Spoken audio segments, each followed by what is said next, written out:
Estamos viendo cómo ha amanecido este jueves en Tenerife, en el norte, desde la Rambla de Castro, en la localidad de Los Realejos. De momento aquí no aprieta el calor, tenemos unos 23 grados a esta hora en esta zona y se esperan temperaturas algo más suaves que en el sur o en el área metropolitana. Una imagen que captamos desde el mirador de San Pedro, algo de calima si se aprecia en el horizonte. Recordemos que se espera una jornada de calor en prácticamente todo el archipiélago. Buenos días, Canarias. Accidente laboral con un final trágico, lo ocurrido en la tarde de ayer. Un hombre murió y otro se encuentra grave tras la caída de un muro en una obra en Puerto Rico, en el sur de Gran Canaria. Ambos trabajaban en el proyecto de rehabilitación de un hotel cuando quedaron sepultados bajo los escombros. Sus compañeros trataron de ayudarles retirando ese material que les había caído encima. Tras el accidente se activó un amplio dispositivo de emergencias. Carmina Lorenzo, muy buenos días, cuéntanos. Hola, buenos días. Efectivamente, en torno a las 3 de la tarde aproximadamente, el 112 recibía una alerta en la que se informaba que había habido un accidente en una obra con 2 afectados graves. Ante esa información se desplegó todo un dispositivo formado por un helicóptero medicalizado, una ambulancia de soporte vital básico y otra medicalizada, así como el Consorcio de Emergencias de Gran Canaria, Policía Local, Protección Civil y Guardia Civil. Todos los servicios de emergencia actuaron en el lugar y finalmente, ante la gravedad del incidente, el médico coordinador de guardia decidió, como decía, la activación del helicóptero medicalizado, el cual evacuó al herido grave. El resto de los servicios confirmaron el fallecimiento del otro afectado en el lugar. No sé si tenemos algún otro asunto que destacar, Carmina. Sí, en cuanto a la noche se han producido 2 incidentes relevantes. El primero de ellos ha sido un atropello de 2 personas en la avenida Ángel Romero en Santa Cruz de Tenerife. Una de ellos, una menor de 7 años que sufría policontusiones de carácter leve. El otro era un varón que sufrió un traumatismo craneal de carácter moderado. Y ya pasadas las 12 de la noche también se producía una salida de vía de un vehículo colisionando posteriormente contra una valla en la TF 111. Como consecuencia del impacto, sus 3 ocupantes, una mujer de 20 años y 2 varones de 20 años también, sufrieron diversos traumatismos de carácter leve. Muchas gracias, que tengas buen día. Gracias a ustedes, buenos días. Pues en el sur de Gran Canaria es donde ha hecho más calor, pero se esperan altas temperaturas en prácticamente todo el archipiélago. Para hoy se espera que el termómetro vuelva a superar los 40 grados, por lo que Sanidad ha prolongado los avisos por altas temperaturas en Tenerife, Fuerteventura y Gran Canaria. Sigue también la alerta por riesgo de incendios forestales, por lo que las actividades que puedan generar chispas o llamas en zonas de riesgo continúan prohibidas. En Tenerife se van a estudiar las aguas subterráneas de 18 municipios para conocer qué está ocurriendo en el Teide. Así lo ha decidido el Cabildo, que invertirá varios millones de euros en esta cuestión. Su presidente insiste en que no hay riesgo inminente de erupción. ¿Que esto suponga la inminencia de algún acontecimiento? Desde luego que no, y eso es lo que me traslada. No hay nada inminente. Lo que sí nos obliga es, oye, no te puedes desentender de este asunto. Y después de lo ocurrido en La Palma, creo que sería de una tremenda irresponsabilidad. Para tener más información se van a instalar estaciones de medición en distintos puntos de la isla entre Güímar y La Orotava, una vigilancia que conoce bien uno de nuestros invitados de hoy, el vulcanólogo Vicente Soler. Sanidad prevé administrar la 4ª dosis contra la COVID a colectivos vulnerables a partir de septiembre, momento en el que se espera disponer de las vacunas adaptadas a las nuevas variantes. Así lo explicaba la ministra Darias.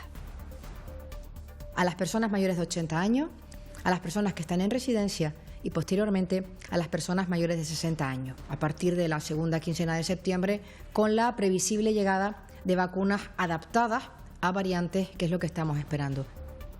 El juez ha admitido a trámite la querella de la Fiscalía Anticorrupción por el caso Mascarillas contra el director del Servicio Canario de Salud, la directora de Recursos Económicos y el responsable de la empresa RR7. El director del servicio, Conrado Domínguez, niega que existieran vínculos con la empresa intermediaria o que alguien del Gobierno haya pedido su dimisión. Dice que el trámite se ajustó en todo momento a la ley. El régimen económico y fiscal cumple mañana 50 años desde su aprobación y hoy queremos ahondar en este asunto con expertos en la materia. También lo abordaremos, entre otros asuntos, con el vicepresidente del Gobierno y presidente de Nueva Canarias, Román Rodríguez. Vamos a ver cuáles han sido los números premiados en los sorteos de este miércoles. El de la 11 ha sido el 9.809.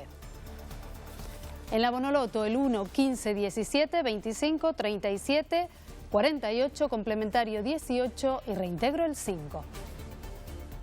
En los deportes no pudo ser y España cayó anoche eliminada en la Eurocopa. José Antonio, buenos días.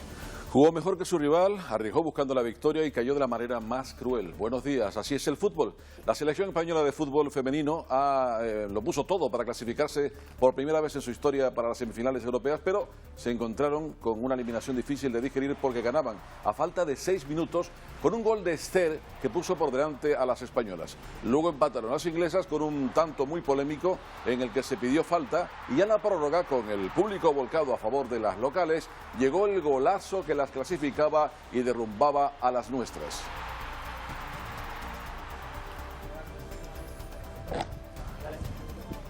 Del partido y de su fichaje por el Granadilla Tenerife hablaremos hoy con nuestra invitada en los deportes, Laura Ortega. El primer fichaje anunciado por las tinerfeñas de cara a la próxima temporada fue la pasada campaña la máxima goleadora de la Liga Reto Iberdrola. Día de fichajes ayer en los dos principales clubes canarios de fútbol. Borja Garcés, el ya nuevo jugador del Tenerife, cedido por el Atlético de Madrid, y Álvaro Jiménez, cedido por el Cádiz, llega a Las Palmas, que ya está en Mijas para realizar su stage y que sigue esperando por Vitolo. En Tenerife, con protagonistas palmeros y majoreros, así llega la gran final de la Liga DISA Gobierno de Canarias de Primera de Lucha Canaria, entre Aridane y Maxorata. En los deportes escucharemos a sus presidentes. Son los titulares de esta jornada de jueves. Vamos ya con toda la información. Comenzamos Buenos Días Canarias.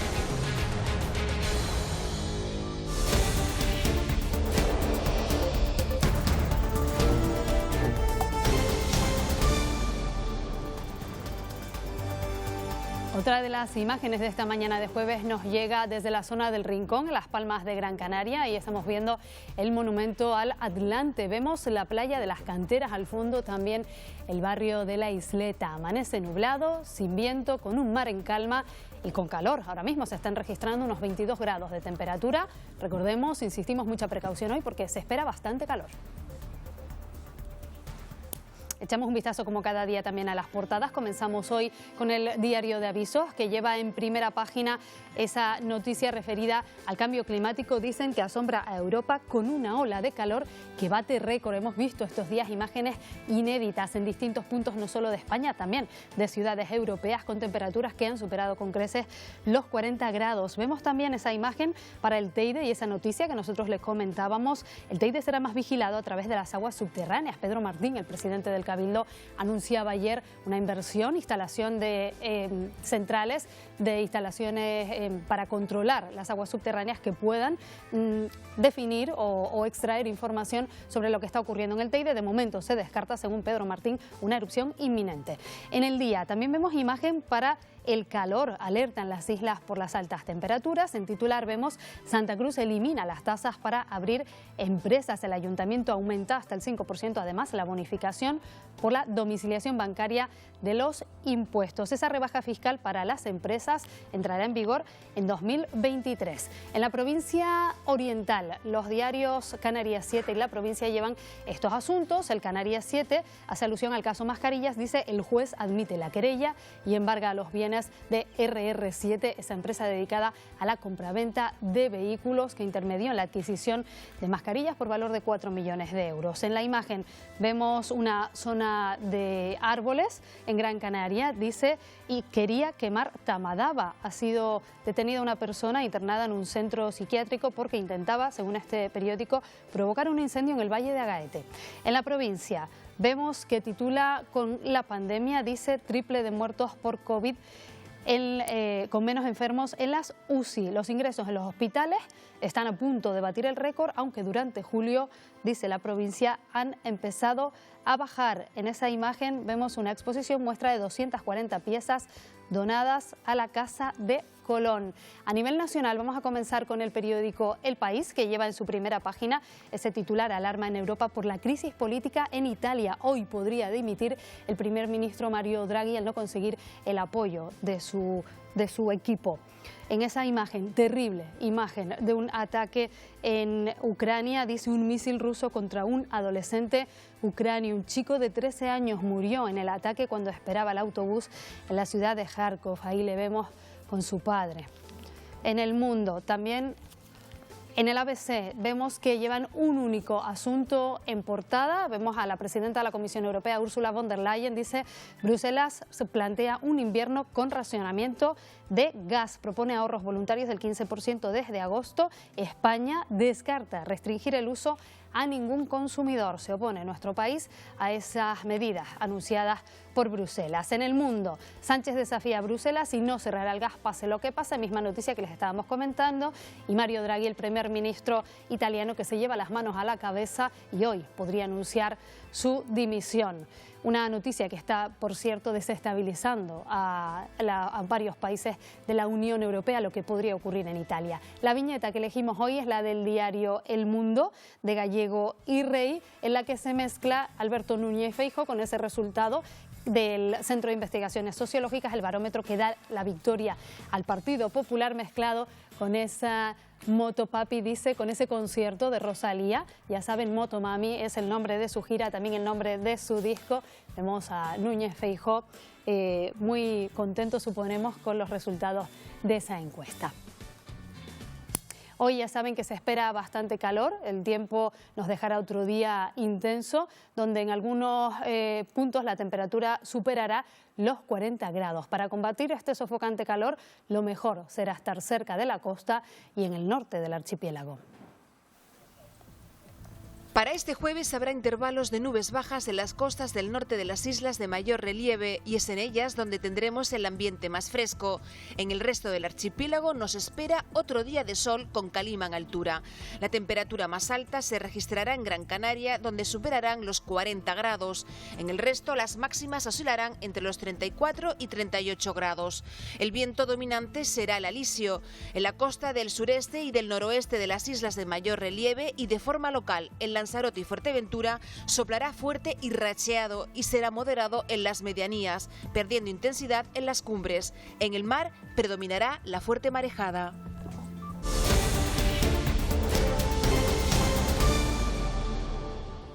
Comenzamos con esa noticia que sucedía en la tarde de ayer. Un trabajador de 40 años ha fallecido y otro ha resultado herido al desprenderse un muro de contención cuando trabajaban en la reforma del Hotel Puerto Azul en la localidad Gran Canaria de Puerto Rico, en el sur de la isla. El herido, que continúa en estado crítico, tuvo que ser trasladado en un helicóptero a un centro hospitalario. Los dos trabajadores se encontraban en un dumper cuando se dio el muro y les cayó encima. Hoy jueves, hablamos ahora del tiempo. Tendremos el peor día de la ola de calor que afecta a las islas, pero ya desde ayer se registraron temperaturas muy elevadas. En Lomo Pedro Afonso, en Gran Canaria, han alcanzado los 40,3 grados. La isla está en alerta por temperaturas máximas. Sanidad también ha incrementado el tiempo de duración de los avisos por riesgo para la salud, tanto en Gran Canaria como en Tenerife y en Fuerteventura.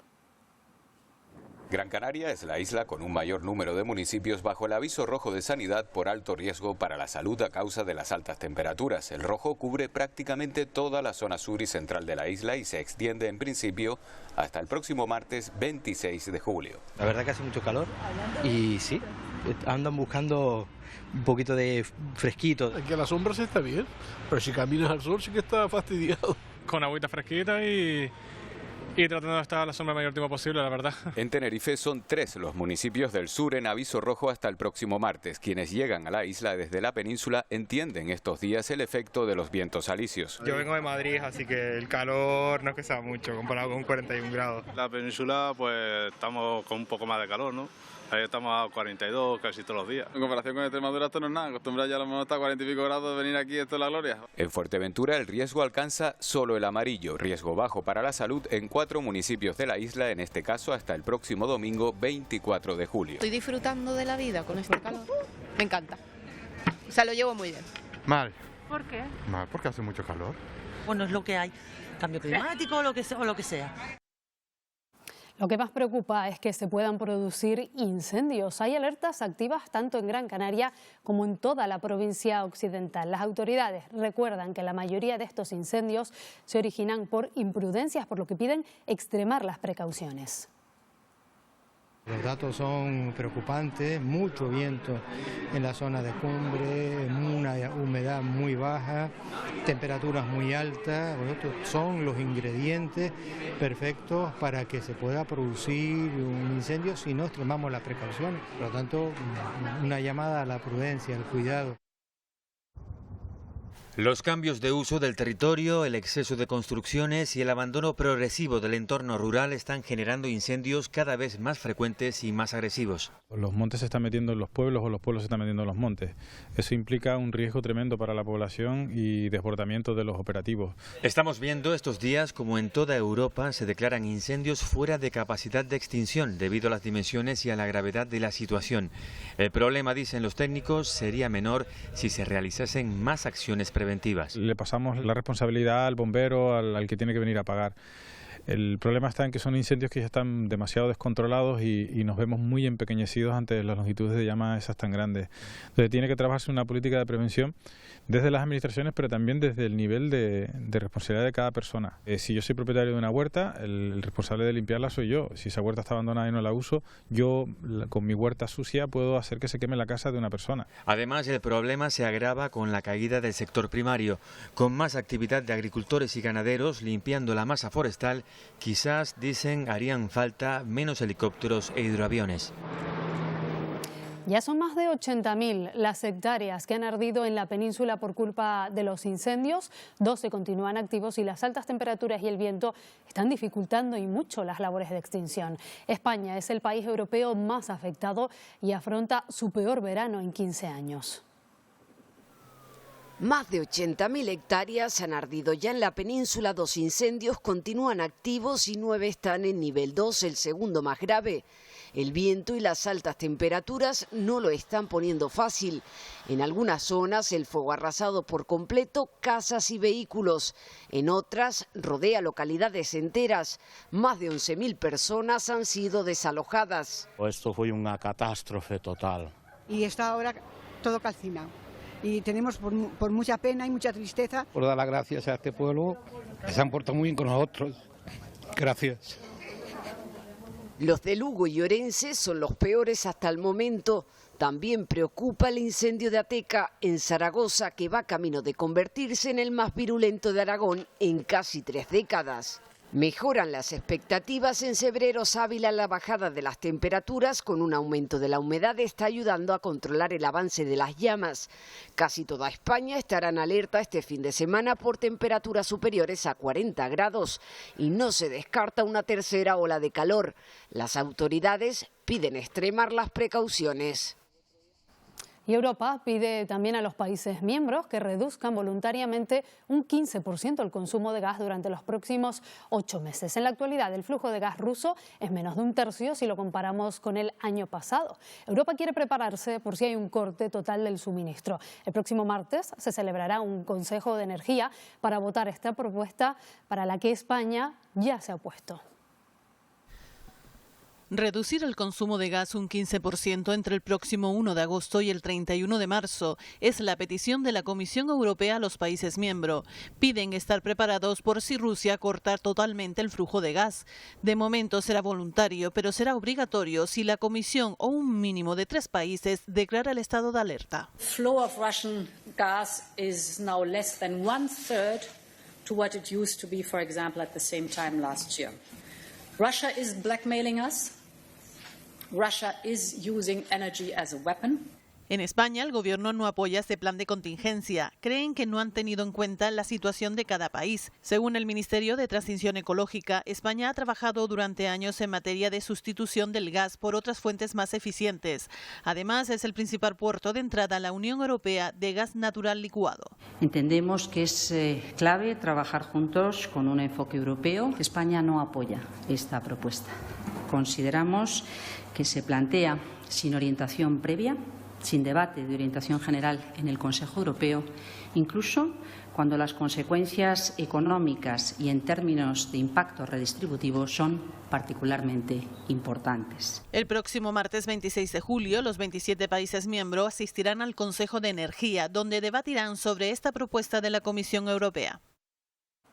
De vuelta en Canarias miramos a La Palma porque las hipotecas tendrán moratoria durante 3 meses más y se prorroga la exención al IBI para los afectados por el volcán. Hay más medidas, pero estos son algunos de los acuerdos a los que se ha llegado en la Comisión Mixta para la Reconstrucción celebrada este miércoles.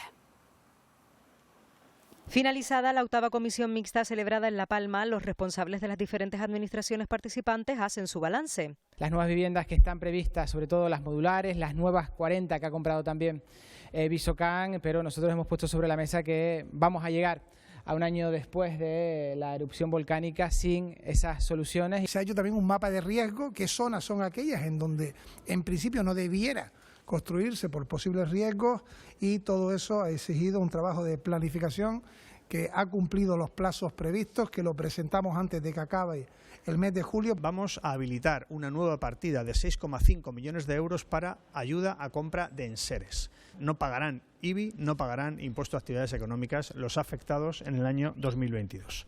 Y la tercera medida que les anuncio es que hemos decidido prorrogar de nuevo la moratoria en el pago de las hipotecas por un plazo de 3 meses más. Hasta el momento, entre las 3 administraciones se han entregado más de 500 millones de euros a unas 20.000 personas afectadas de una u otra manera. Pongámoslo en contexto. El presupuesto anual del Cabildo son 180 millones de euros.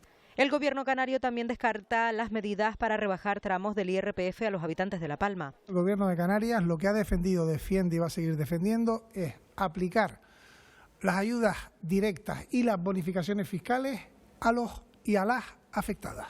Todos coincidieron al destacar que se siguen dando importantes pasos para que nadie se quede fuera y piden confianza en las administraciones. Más asuntos. El juez ha admitido a trámite la querella de la Fiscalía sobre el conocido como caso Mascarillas contra el director del Servicio Canario de Salud, la directora de Recursos Humanos y el responsable de la empresa RR7 United. Se les acusa de haber cometido presuntamente delitos de prevaricación, tráfico de influencias, estafa y blanqueo de capitales. Conrado Domínguez ha dicho en sede parlamentaria que todo se hizo cumpliendo la ley.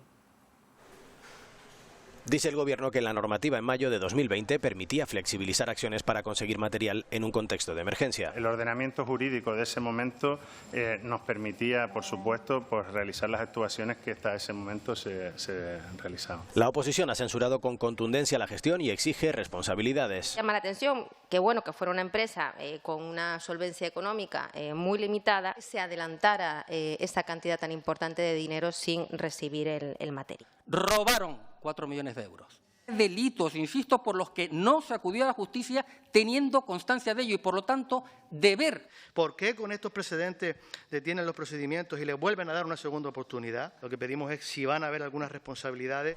Desde los grupos de gobierno se señala la presunción de inocencia, pero también se solicita la investigación exhaustiva. Ataques políticos con una idea de desgastar a este gobierno sin importar la presunción de inocencia. No han tenido el mínimo reparo ni pudor en fomentar e impulsar ese juicio paralelo. Queremos que se investigue y que se depure hasta el final, recuperar para la ciudadanía esos 4 millones de euros. No tiene que ver el contexto anterior con este en particular.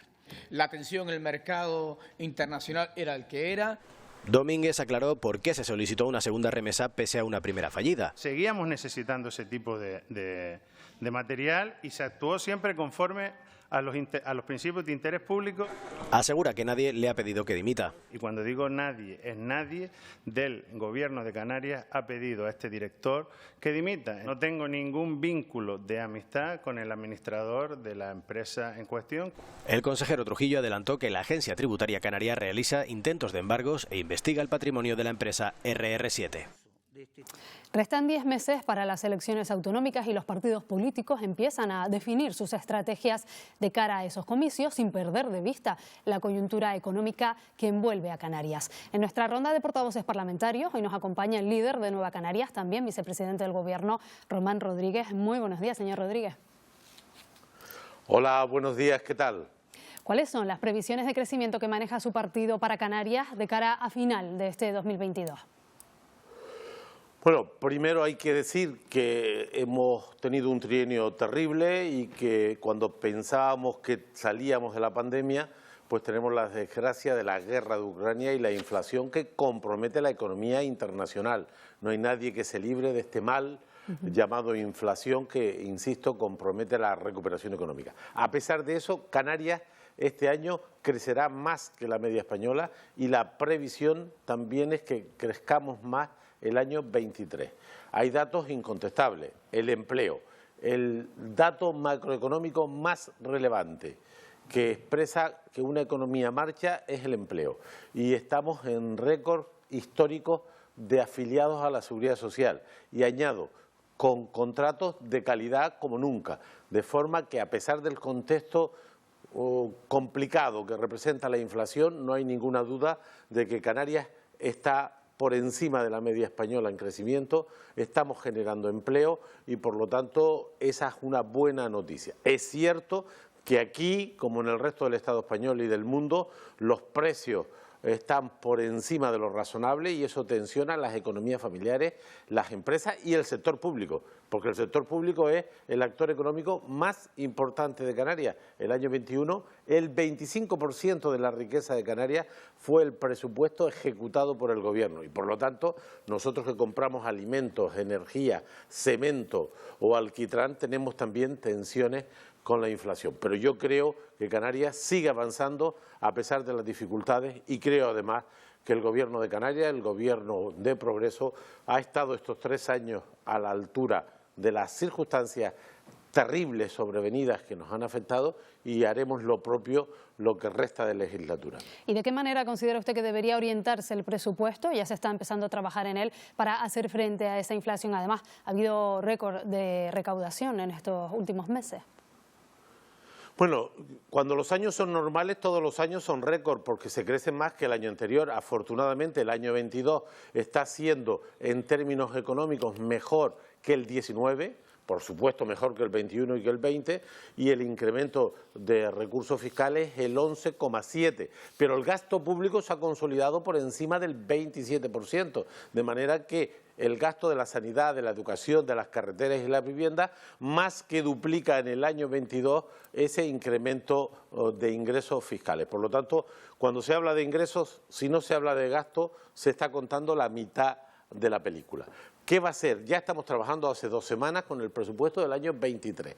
¿Qué pretende el presupuesto del año 23? Primero, garantizar los servicios públicos esenciales, la sanidad, la educación, los derechos sociales, las infraestructuras públicas de todo orden y condición, desde las carreteras a las obras de saneamiento, obras hidráulicas y, por supuesto, la vivienda. Vamos a seguir apoyando a los sectores más vulnerables, sean familias o empresas, y vamos a contribuir con estos recursos públicos que, insisto, en términos cuantitativos estará por encima del 20% del PIB del año 23, a tirar de lo más importante, que es el crecimiento económico y el empleo. Como en estos años anteriores, el presupuesto seguro que crecerá más que la economía porque estamos captando recursos de la Unión Europea, del Estado español y aquí pues hacemos todo lo que está en nuestras manos. De forma que el presupuesto del año 23 pretende mantener la línea del año 20, 21 y 22 que han sido años récords en recursos públicos para la sanidad, para la educación, para la gente vulnerable, para las empresas y, por lo tanto, poniendo en evidencia que este Gobierno, a pesar de que estamos viviendo el peor cuatrienio de nuestra historia moderna, ha mantenido el pulso, ha mantenido los servicios públicos, mantiene la actividad económica y el empleo, porque hemos centrado todos nuestros esfuerzos precisamente en eso, recuperación sin dejar a nadie atrás, dentro del marco de competencias que tenemos, porque milagros no hacemos. La inflación no la corrige el boletín oficial de Canarias, a pesar de que tenemos los impuestos más bajos de la Unión Europea. Le doy un dato. El bloque energético, es decir, energía, gas y, digamos, en general los combustibles, el IGIC es 0. En el resto de España está entre el 5 y el 21. Los alimentos de la cesta de la compra, el 95% tienen IGIC 0. En el resto de España y Europa están entre el 4 y el 10. De manera que además de rebajas selectivas de impuestos, de ayudas directas, pues tenemos que garantizar los servicios públicos, porque esa es la razón de ser de esta comunidad. Por eso tenemos estatuto de autonomía y competencias en la materia. Por lo tanto, un presupuesto que va a seguir manteniendo el pulso, manteniendo a esta sociedad viva en momentos trágicos como los que hemos vivido y, desgraciadamente, continúan con la guerra y con la inflación. Se refiere usted a la cesta de la compra. Es verdad que es una de las más caras de todo el país. Los empresarios y también algunos economistas insisten que se debería hacer una mayor bajada de impuestos para que la ciudadanía tenga mayor disponible en el bolsillo, pueda gastar más. ¿Es posible? Pero ya le decía una cuestión indiscutible. El agua, el aceite, el pescado, la carne, la verdura, los macarrones, el arroz en Canarias es tipo cero. Es imposible bajar del cero. El bloque, y este es uno de los productos que más ha crecido en el conjunto de España y de Europa. Por lo tanto, los impuestos a la cesta de la compra son 0%. En España están entre el 4% y el 10%. El bloque energético, que es el que más se ha disparado en los precios, estoy hablando del gas, estoy hablando de los combustibles, estoy hablando de la electricidad. El tipo en Canarias es cero. Los combustibles en el resto de España y Europa es el 21, aquí el IGIC es cero. Y además le hemos quitado el impuesto de combustible a los profesionales que utilizan el combustible de forma intensiva. Me refiero a los transportistas, ganaderos y agricultores. De manera que los temas fiscales en Canarias están a cero los aspectos que estoy comentando. Es verdad que cuando un turista viene aquí paga un 7% de IGI, solo faltaba. Si va a Barcelona paga un 21%. Por lo tanto, ahí las tareas están más que hechas. ¿Eso quiere decir que estemos contentos con los precios? No, pero lo que no podemos, porque no tenemos instrumentos, es para evitar un fenómeno que está afectando a los Estados Unidos, a Alemania, a Francia, al resto de España y aquí. Y nosotros también sufrimos porque nosotros tenemos 8.000 camas y personas dentro que desayunan, almuerzan y cenan. Tenemos las obras públicas, somos los primeros consumidores de energía eléctrica, de cemento o de alquitrán, y estamos revisando los precios. Mañana tengo una reunión con los empresarios del transporte, porque el transporte escolar que nos hacen para nosotros, los precios del combustible se han disparado y tenemos que revisarles precios. A las universidades públicas le hemos tenido que habilitar recursos para pagar la luz y el agua porque ha aumentado los precios, de manera que todos estamos afectados por este tema y nadie tiene varitas mágicas, y quien diga eso, pues sinceramente creo que engaña a la ciudadanía, ¿no? Estamos a punto de terminar esta entrevista, señor Rodríguez, pero me gustaría hacerle una última pregunta, porque ayer conocíamos el último barómetro del CIS, que digamos dice que si se celebraran elecciones hoy, pues el Partido Popular sería el vencedor, digamos que consolida el liderazgo de Núñez Feijóo, eso a nivel nacional, pero le pregunto, ¿cuál cree que va a ser el panorama postelectoral aquí en Canarias? Bueno, yo creo que son distintas las elecciones de orden estatal y las elecciones canarias. Yo, que tengo alguna experiencia en esto, pues está evidenciado. Por ejemplo, el Partido Popular a lo largo de la historia democrática ha ganado por mayoría absoluta las elecciones en España y nunca las ha ganado en Canarias.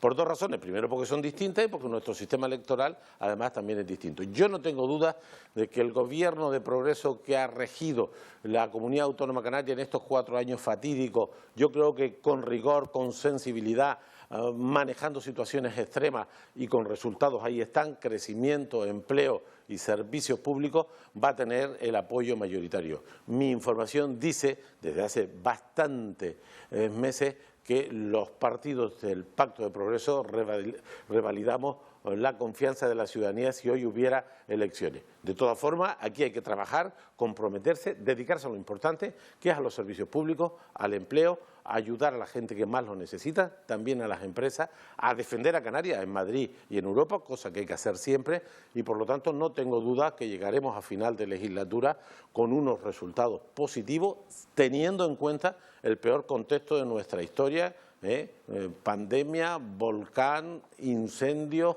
calima, guerra e inflación. Con ese contexto, este gobierno creo que ha puesto en evidencia que Canarias ha estado en buenas manos y los resultados son, por supuesto, muy comparables al resto del Estado español, porque hemos tenido, insisto, sensibilidad, rigor y dedicación pasión para sacar adelante esta tierra, ¿no? Román Rodríguez, vicepresidente del Gobierno, presidente de Nueva Canarias, gracias por habernos acompañado en este programa.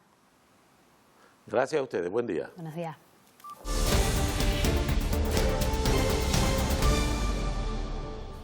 Acuerdo definitivo para el nuevo modelo de cotización para los autónomos. El objetivo es que de forma progresiva se vaya en función de los ingresos reales. Los trabajadores por cuenta propia que menos ganen verán rebajada su cuota.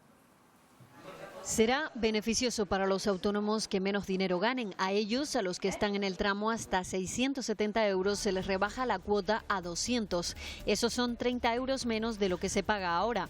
Con el mismo sistema, los que más ganan tendrán que pagar más. Que fuera un sistema asumible para los autónomos y que fuera sostenible para el sistema. Que bajara las cotizaciones a los que menos ganan y subiera de forma moderada a los que más ganan.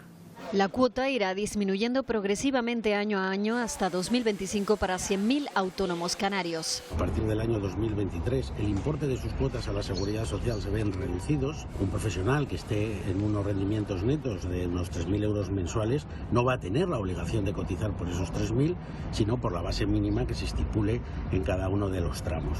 El acuerdo llega después de 6 propuestas distintas y se revisará en 3 años en lugar de 9, tal y como estaba planteado.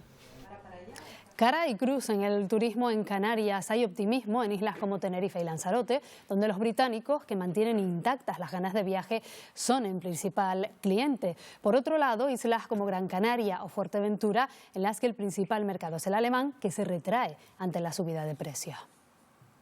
Gran Canaria es la isla que más turistas ha perdido este año, un 30% menos. Los nórdicos y los alemanes, fieles a la isla, son los que más han temido a Omicron, la inflación y a la situación en Ucrania. Tanto Alemania como países escandinavos, que son turistas de Gran Canaria, habituales de Gran Canaria, son tanto Alemania como países escandinavos son los países más afectados por esta guerra.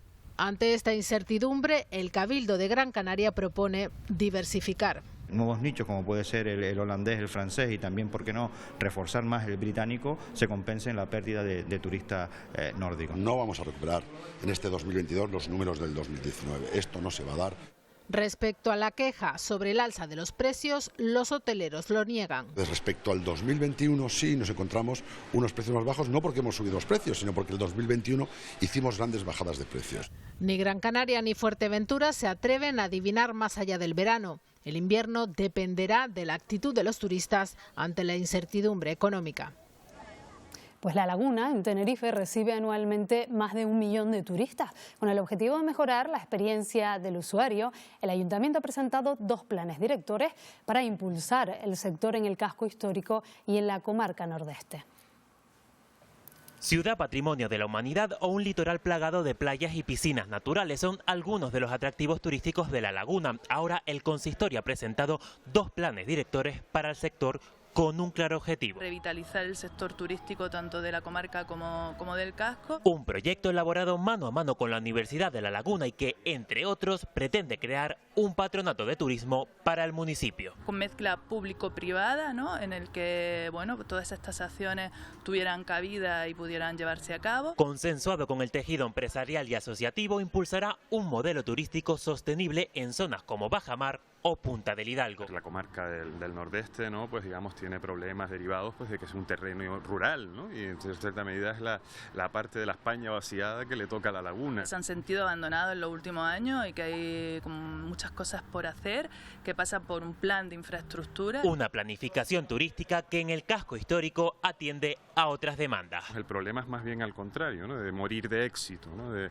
que llegue demasiado turista, de que esto se convierta en un parque temático. Tratando de evitar la gentrificación de la ciudad de los adelantados, todo ello acciones a implementar de aquí a 10 años. Y las empresas que el próximo año se instalen en Santa Cruz de Tenerife se van a librar de pagar la licencia de apertura. El Ayuntamiento ha presentado esta medida fiscal para atraer nuevas inversiones a la capital tinerfeña. Calcula que así se podrán abrir más de 300 nuevos negocios. Todas aquellas empresas que vengan a Santa Cruz o que abran de manera novedosa en nuestra ciudad no pagarán tasas por la tramitación y por la obtención de la licencia de inicio de actividad. Pedro Sánchez ha comenzado ya a hacer públicos los cambios en su ejecutiva. Pachi López es el nuevo portavoz en el Congreso, mientras que la ministra de Educación, Pilar Alegría, será a partir de ahora la portavoz del partido. En la remodelación se sustituye al canario Héctor Gómez como portavoz en la Cámara Baja y a Felipe Sicilia en el partido. Un nuevo equipo con el que afrontar el final de la legislatura con unas encuestas que van a la baja para el Partido Socialista. Hablamos ahora de la pandemia. Previsiblemente será a partir de la segunda semana de septiembre cuando se administre la cuarta dosis contra la COVID para las personas mayores de 60 años y para la población vulnerable. La vacunación será de forma escalonada y la autorización definitiva será efectiva una vez que se apruebe en la Comisión de Salud Pública prevista para este jueves. Si no cambian los pronósticos, la administración de la cuarta dosis será un hecho a partir de la segunda semana de septiembre. Como ya ocurriera en otras campañas, se hará de forma escalonada y por tramos etarios. La propuesta es que se vacune con la cuarta dosis a las personas mayores de 80 años, a las personas que están en residencia y posteriormente a las personas mayores de 60 años. Pero todo apunta, y así lo digo con la máxima cautela, a que esta inoculación, sin perjuicio de lo que estime la propia Comisión, pueda ser la llegada de otoño, a partir de la segunda quincena de septiembre, con la previsible llegada de vacunas adaptadas a variantes, que es lo que estamos esperando. Además, el Consejo Interterritorial ha aprobado la definición de COVID persistente propuesta por el Instituto de Salud Carlos III. El conjunto de síntomas multiorgánicos no atribuibles a otras causas que perduraran tras la fase aguda de la infección. Los resultados obtenidos de este estudio aluden a una serie de síntomas frecuentes que serían, digamos, atribuibles al COVID persistente y son de signo neurocognitivo. Estamos hablando, por ejemplo, de pérdida de memoria, de dificultades de concentración, confusión. Ante el déficit de médicos, Darias anunció que en la próxima convocatoria el Gobierno ofertará más de 11.000 plazas para acceder a la formación sanitaria especializada, lo que supone el mayor número de plazas MIR ofertadas hasta el momento.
Desde que nos levantamos hasta que nos acostamos, todo eso que acaban de ver de nuestros viajes, los productos que consumimos, los impuestos que pagamos, prácticamente todo está marcado por nuestro régimen económico y fiscal. Mañana se cumplen 50 años desde su aprobación y hoy queremos recordar su importancia. Lo hacemos además con dos personas que saben mucho acerca de este instrumento. Antonio Viñuela, miembro de la Cátedra REF de la Universidad de Las Palmas de Gran Canaria. Muy buenos días. Buenos días, salud. Y también nos acompaña, en este caso desde Gran Canaria, Alberto Cabré, presidente de la Fundación de Las Palmas. Buenos días. Hola, muy buenos días. Bueno, la primera pregunta sería ¿de qué manera ha cambiado Canarias o cuál ha sido la contribución del REF para Canarias? Bueno, yo casi creo que lo que habría que preguntarse es qué habría sido de nosotros sin el REF. Y es difícil saber dónde estaríamos, pero desde luego creo que estaríamos mucho peor. El REF, veía el resumen de las imágenes que han presentado antes y al final está en todo lo que hacemos todos los días, en lo que consumimos, en lo que trabajamos, en lo que viajamos, en la luz que encendemos cada mañana y desde luego el REF ha contribuido y sigue haciéndolo poderosamente al bienestar de la sociedad canaria y de la economía canaria. En un lugar, señor Cabré, donde estamos, digamos, en una posición estratégica entre África, entre América, entre Europa, ¿de qué manera nos convierte el REF, digamos, en más competitivos? Nosotros estamos desde la época de los Reyes Católicos con el decreto de Bravo Murillo de los puertos francos, y en el año 72, por eso se celebran estos días el 50 aniversario del REF, siempre ha sido una posibilidad de que Canarias tenga una compensación económica y fiscal a su situación. La situación de Canarias es permanente, ¿vale? No vale el que estamos cada cierto tiempo cambiando y evaluando a Canarias. Canarias es permanente porque tenemos la lejanía, la fragmentación de las islas, la falta de economías de escala, la falta de materias primas, no hay llave, tenemos que potabilizar el agua que bebemos y que regamos, tenemos centros insulares de producción de energía, no hay llave. Todo eso ha constituido a lo largo de la historia una diferencia importante entre el territorio continental y Canarias. Estamos perteneciendo a la región ultraperiférica europea, junto con Madeira, Azores, Martinica, Guadalupe, la Guayana Francesa, y eso nos da en el Tratado Europeo derecho primario dentro de la comunidad, ¿no? Es verdad que está en cuestión y que no debería estar, porque eso no se entiende en Madrid con los distintos gobiernos, ¿no? Parece que en Canarias tenemos privilegios, y aquí no hay privilegios, aquí lo que hay que es compensar todos los déficits que hay que he comentado con anterioridad, ¿no? Por ejemplo, el REF hace que paguemos un 7% de IGIC en vez de un 21% de IVA, hace que navegar por Internet, por ejemplo, sea más barato aquí, también la importación de mercancías, etcétera. ¿Creen ustedes que necesitaría una modificación en estos momentos, adaptarse, digamos, a los nuevos tiempos? Sin duda, el REF en estos 50 años ha necesitado permanentemente su actualización porque la economía y la sociedad va cambiando. Y en este es un momento crucial, como decía mi compañero de entrevista de Alberto, porque en Madrid no terminan de entender que el REF es el instrumento básico para poder seguir avanzando en esta sociedad. Y este es un momento crucial. El REF, en esta situación de pandemia y la situación que estamos viviendo ahora de hiperinflación, la guerra, no está siendo lo suficientemente flexible para poder afrontar esas situaciones. No podemos aplicar las mismas normas que aplicábamos hace 5 años en una situación distinta y mucho menos hace 15 o hace 30. El REF tiene que actualizarse, tiene que adaptarse. Hay nuevos mercados, hay nuevas situaciones y tiene que adaptarse. Y el problema es que es muy difícil convencer donde al final se legisla, que es en Madrid, de esa necesidad. Y por ejemplo, señor Viñuela, ¿qué cambios haría usted ahora de manera más inminente? Pues desde luego hay que dotar al REF de seguridad jurídica, hay que pensar en cómo seguir atrayendo nuevos sectores que permitan crear empleo distinto del que hasta ahora hemos creado, que tenemos que seguir creando, y desde luego tenemos que pensar en medidas que están pensadas para afrontar, por ejemplo, la situación de hiperinflación en la que estamos viviendo ahora y que parece que vamos a vivir durante un cierto tiempo.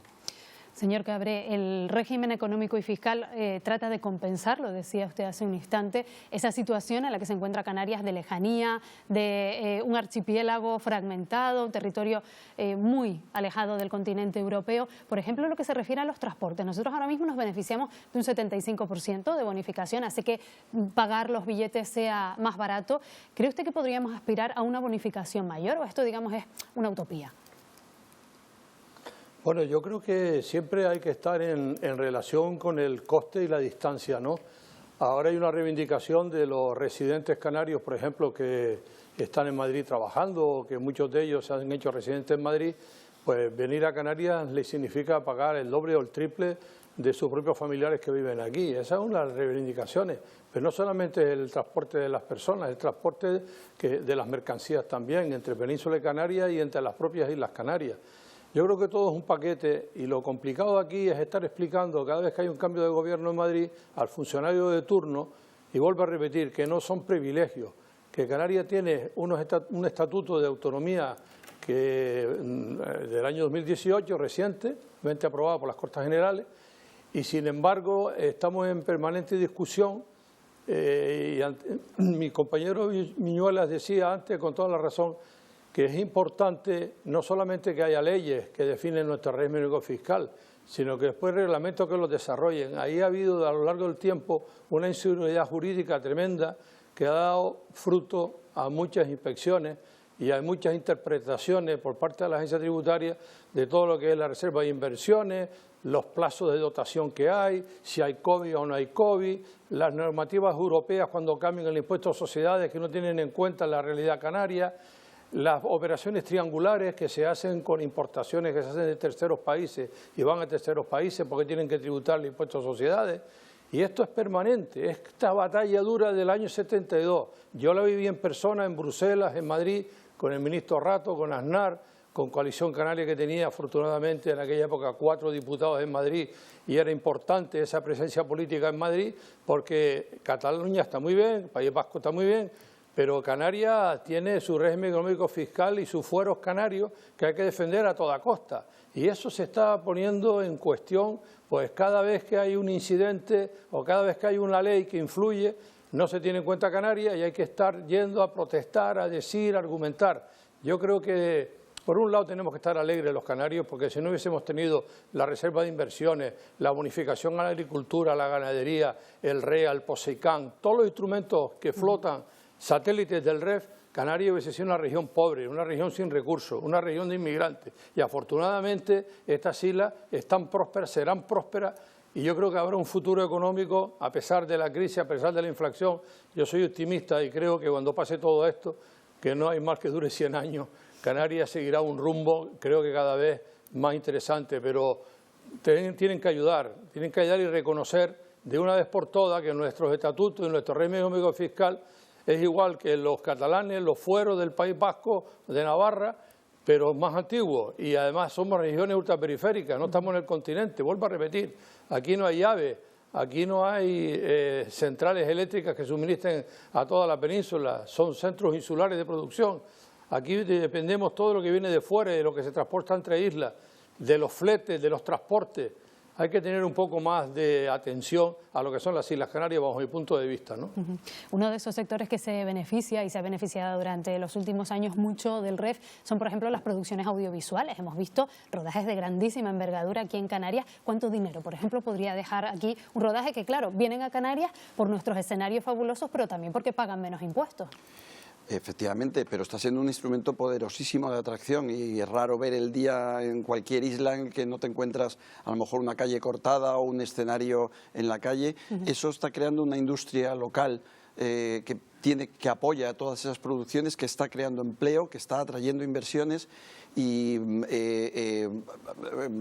sé, me pregunta por cifras concretas y es difícil evaluar cuánto dinero deja una producción, pero desde luego lo que sí le puedo asegurar es que se están creando empresas de forma permanente, que están creando de forma permanente empleo, que están atrayendo sectores que no existían en Canarias y desde luego ese es un instrumento poderosísimo sobre el que hay que profundizar y al que hay que favorecer, desde luego. Y un instrumento también al cual queremos darle... Sí.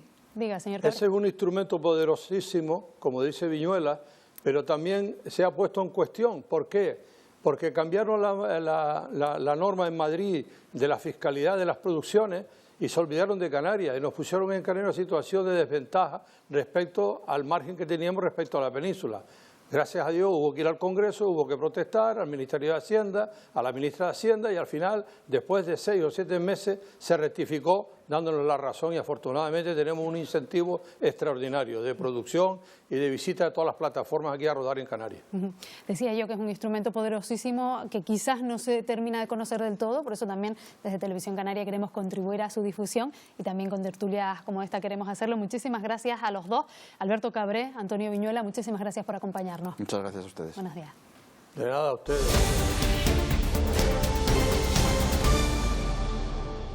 Después de 148 días de guerra en Ucrania han fallecido, según la ONU, más de 5.000 civiles. Entre ellos, aún conmociona al mundo la muerte del adolescente de 13 años que estamos viendo en esa imagen en un bombardeo ruso ayer sobre Kharkov.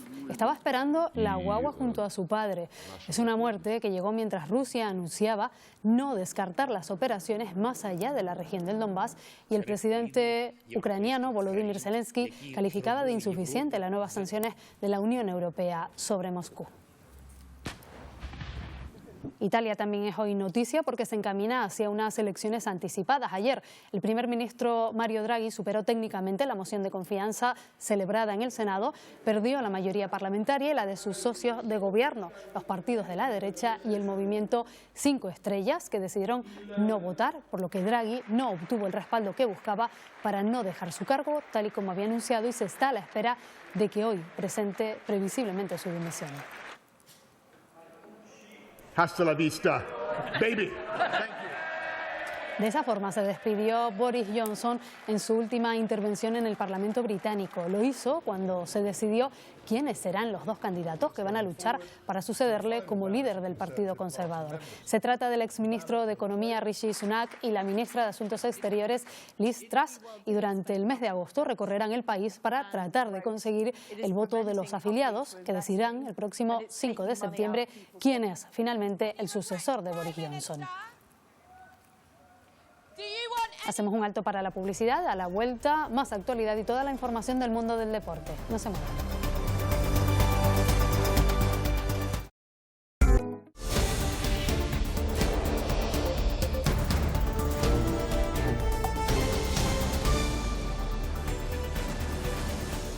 Ocho y 44 de la mañana, vamos a repasar ya toda la información deportiva con José Antonio Pérez.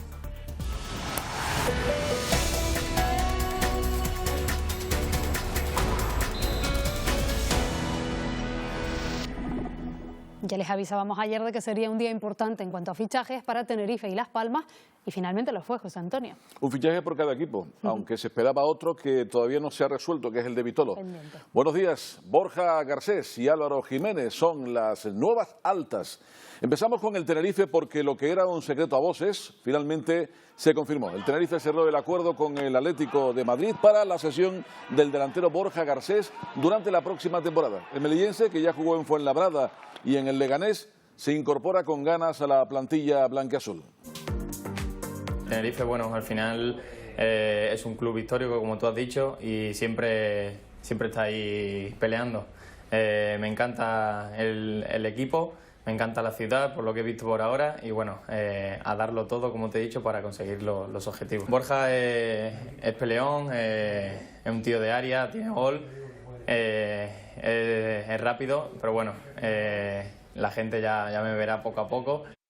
Y en la Unión Deportiva Las Palmas, a falta de confirmación con Vitolo, que no se desplazó ayer a Marbella, como decimos, con el equipo, y que intenta solventar los últimos flecos con su club, el Atlético de Madrid también se movió ficha ayer en el mercado, haciéndose oficial la incorporación de Álvaro Jiménez. El extremo cordobés de 27 años ya se unió a la expedición amarilla y llega en calidad de cedido desde el Cádiz por una temporada. Se formó en la cantera del Madrid y ha pasado por Getafe, Sporting y Albacete, hasta recalar en el club gaditano durante la segunda vuelta de la pasada campaña. Se incorporó al Ibiza, con quienes completó 267 minutos y marcó un gol. Ocupará en principio la banda derecha, posición en la que también se desenvuelve Vitolo. Será presentado esta tarde. Y como indicamos, el retraso en la operación de Vitolo obedece a que el Atlético de Madrid, equipo al que pertenece, está más concentrado en otros menesteres que en dejar salir jugadores que pertenecen a su primer equipo. Vitolo no viajó ayer a Marbella con la expedición porque aún no se ha formalizado su incorporación, porque el Atlético de Madrid parece estar más pendiente de un posible fichaje de Cristiano Ronaldo. Ayer trascendió que el jugador podría haber viajado, Vitolo, a Madrid para intentar desbloquear todo. Mientras la Unión Deportiva Las Palmas inició ayer su periodo de concentración, después del entrenamiento matutino, que fue ayer, volaron a tierras andaluzas, donde van a permanecer 10 días. A la concentración se une Álvaro Jiménez, aprovechando que reside en Andalucía, y se espera a Vitolo desde que se solucione su sesión. El que no viajó es el tinerfeño Kirian, que según informó el club, padece COVID sintomático. ¿Dónde está? Fin de trayecto. La selección española quedó anoche eliminada de la Eurocopa de Naciones por la anfitriona Inglaterra. España fue mejor, tuvo mayor posesión y buscó la victoria, pero el fútbol es cruel y dejó a las nuestras con la miel en los labios porque rozaron la clasificación para semifinales. Con la presencia de miles de aficionados apoyando a las británicas, no se arrugó España, que fue valiente y ofreció su mejor partido del torneo. Sorprendió a las locales con un tanto de Esther tras un jugadón de Atenea por la derecha en el minuto 54. Ahí ven la repetición de la internada de Atenea y el remate final de Esther.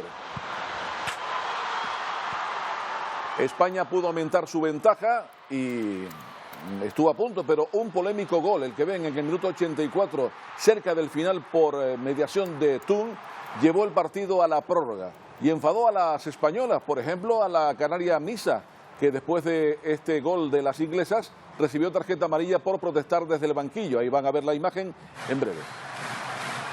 Patadón incluido. Seguía el partido con la amonestación a Misa Rodríguez y en la prórroga ya España tuvo realmente el desencanto de encajar este gol que ven por mediación de Stanway, que clasificó a las inglesas para las semifinales y a España la dejó sin torneo, eliminada después de este partido de ayer que pudieron haber ganado y que se quedaron con la miel en los labios. Lo que les he dicho es que tanto yo como todo el mundo estamos muy orgullosos de lo que hemos visto hoy en el campo. Se han dejado absolutamente todo, se ha intentado absolutamente todo. No ha podido ser y que bueno, que hay que irse con la cabeza alta. Ya analizaremos más adelante, pero que tenemos equipo para rato, tenemos una España con mucho futuro. Una vez concluida la Eurocopa, la selección española deberá empezar a planificar el Mundial. Justamente ayer comenzó la cuenta atrás para que arranque la 9ª edición de la Copa Mundial Femenina, que tendrá como sede conjunta Australia y Nueva Zelanda, del 20 de julio al 20 de agosto de 2023. Allí ya empieza a notarse el ambiente. Será la tercera vez que España tenga representación, esta vez conseguida junto con Suecia, Francia y Dinamarca, al quedar campeonas de sus grupos en la clasificación para esta Eurocopa de la que ayer quedaron apeadas.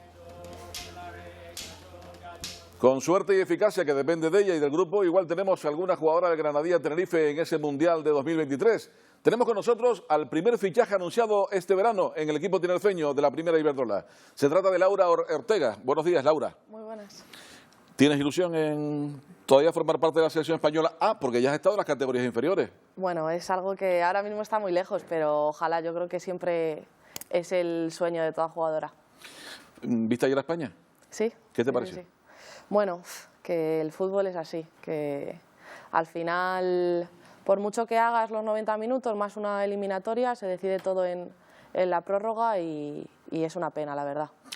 Eres el primer fichaje, ya decíamos, anunciado por el Granadilla, que ha incorporado a más jugadoras de cara a la próxima temporada. Vuelves otra vez al club después de una primera etapa. ¿Cómo te encuentras? Porque las imágenes que van a acompañar a esta entrevista se te ve entrenando, a pesar de que el equipo no ha empezado a entrenar todavía, empieza el próximo lunes. Tú no has parado. Bueno, ya estamos con pruebas físicas, reuniones individuales y ya conociendo un poco a toda la gente del club, cuerpo técnico y bueno, pues con mucha ilusión, sobre todo, con muchas ganas de trabajar, de que ya empiece a rodar, de conocer a todas mis compañeras y empezar a preparar la temporada tan bonita que nos viene. Decía que es tu segunda etapa en el club, creo que tienes 25 años actualmente y creo también que con 21 fue cuando viniste la primera vez. Aproximadamente era la temporada... Sí, un poquito más joven era. Yo había cumplido 18 justo, para los 19. Y bueno, era la primera temporada del equipo en primera. Y fue, bueno, yo estaba estudiando en Estados Unidos y a la vuelta acabé la liga, jugamos Copa de la Reina y bueno, es algo que recuerdo con mucho cariño y que al final me ha hecho querer volver. Estar bien en un sitio, estar a gusto, te deja un buen recuerdo y bueno, pues ahora es otra etapa, es diferente, pero bueno, vamos a por ello. Y es importante además que el club, después de una primera etapa en la que tuviste que marcharte, como tú dices, por cuestión de estudios y demás, haya vuelto a apostar por ti y además vienes avalada por ser la máxima goleadora la temporada pasada de la Liga Reto Iberdrola, que es como la segunda división femenina. Eso es, se dio bien la temporada pasada. Y bueno, al final yo creo que pues ya me conocen y es algo Es un punto a favor que ya nos conocemos. Yo ya había coincidido con José también en otra etapa aquí. José Herrera. Eso es, el con el entrenador. Antes era el analista y bueno, pues la suerte también de conocer a muchas compañeras y sobre todo algo que creo que es determinante, que es un muy buen grupo que al final se mantiene en el tiempo y que da resultados. ¿Esto de haber metido 26 goles la temporada pasada te compromete de cara a esta temporada, o tú eres una jugadora que sabes que, como decías al principio, el fútbol es el fútbol y a veces se tuerce? ¿Puedes prometer algo? Como se suele preguntar, especialmente en la antigüedad se le preguntaba a los jugadores, a los delanteros, ¿prometes cuántos goles? No se puede prometer, yo creo que no se pueden prometer goles. Lo que sí se puede prometer es trabajo, es esfuerzo, es compromiso y bueno, pues creo que los goles llegarán y que bueno, los delanteros vivimos al final de eso, que hay etapas, hay rachas, pero bueno, que trabajo y ayudar al equipo, eso sí que no va a faltar. Llegas al equipo después de que se marche Martín Prieto, ¿temes que se te compare con ella? Una jugadora que se marchó al Sevilla recientemente. Bueno, temer yo creo que no, siempre va a haber comparaciones y creo que es parte del fútbol, de las temporadas, de las etapas, pero bueno, temer para nada. Creo que aquí se tiene muy buen recuerdo de ella, entonces pues ojalá poder igualarlo. Creo que es alguien también en quien me tengo que fijar, muchos años en primera y bueno, yo estoy aquí, otra jugadora diferente, otra etapa, otra forma de ver el fútbol, aunque bueno... Y con contrato profesional. Sí, ya... Todo ha cambiado en el escenario del fútbol femenino. Eso es, vamos teniendo la suerte de que esto va para arriba, también pues se ve en la selección, los medios cómo se vuelcan, entonces pues a aprovecharlo y también a darle valor a que se nos esté dando ese reconocimiento. Lo merecen. Por último, ¿cómo has visto al club? Cuando tú estuviste aquí hace unos años, el club era, digamos, un equipo tímido en la primera Iberdrola, que buscaba consolidarse, ahora está consolidado y está entre los grandes. Lleva varias temporadas ocupando puestos importantes en la primera Iberdrola. Sí, bueno, yo creo que el club ha crecido mucho, pero creo que la esencia del grupo, de la unión, de la gente que lo forma, al final es la misma y creo que por eso es por lo que se ha llegado hasta aquí, por cómo se trabaja, por cómo se hacen las cosas y bueno, pues por cómo se trata también a las jugadoras de bien y creo que bueno, al final es eso lo que marca la diferencia. Laura, muchas gracias por haber estado aquí con nosotros estos minutos. Te deseamos toda la suerte del mundo, a ti y al equipo, la próxima temporada. Muchas gracias a vosotros. Gracias a Laura Ortega. Este sábado llega el desenlace de la temporada en la Liga DISA Gobierno de Canarias de Lucha Canaria en primera categoría. 2 equipos buscarán la gloria sobre la arena en Tenerife, en el terreno de Tegueste. Ayer estuvimos con los presidentes del Maxorata y del Aridane. Hablar del Maxorata es hablar de Tarajalejo, cuna de luchadores que han bregado desde hace más de medio siglo y se han convertido en historia. Estuvimos cerca de 20 años, sin campo, luchando en solares, haciendo socos de palma, en las javias estas por aquí. Ha sido vida, ha sido alegría. Hemos tenido derrotas, como lo han tenido todos los clubes, pero también hemos tenido muchas victorias.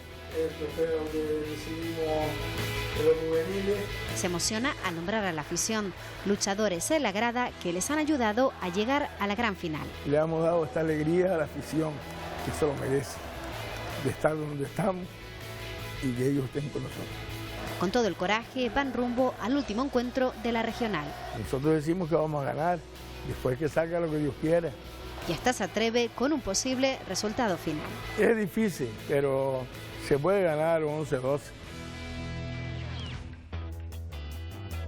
Estas son las camisetas que se repartirán entre los aficionados del Aridane que el sábado acudan a Tegueste. La final de primera tiene un protagonista palmero, novato en estas lides.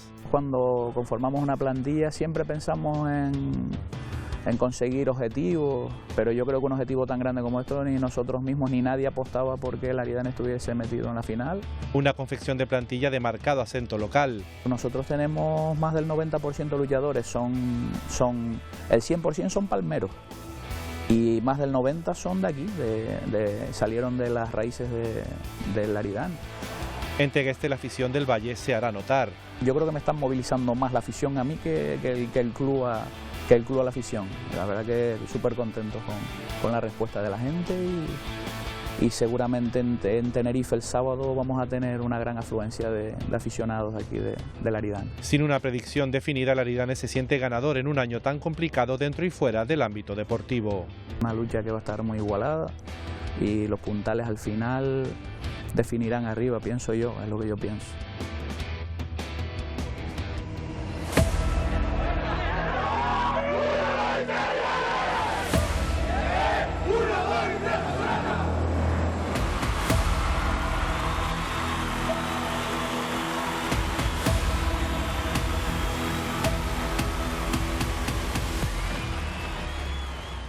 La emoción de la lucha el sábado a las 9:15 de la noche en Televisión Canaria y también de la Vela Latina Canaria. La Copa Isla de Gran Canaria se disputa ese día, el sábado, última prueba que podrán seguir aquí en directo desde las 5:30 de la tarde.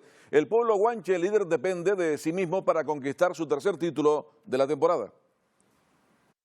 No es cuestión ya de ganar, ya el trabajo de ir a ganar los concursos creo que ya lo hemos hecho durante toda la temporada y ahora lo que tenemos que hacer es conservar y entrar con el bote completo en meta y finalizar esta larga Copa Gran Canaria que ha sido muy complicada para nosotros porque además desde el tercer concurso hemos estado saliendo los últimos porque éramos los primeros en la clasificación. Va a ser muy emocionante el próximo sábado en Televisión Canaria. Por la tarde Vela Latina, por la noche Lucha Canaria. Pues estaremos muy pendientes, José. Hasta Buenos mañana, días. gracias.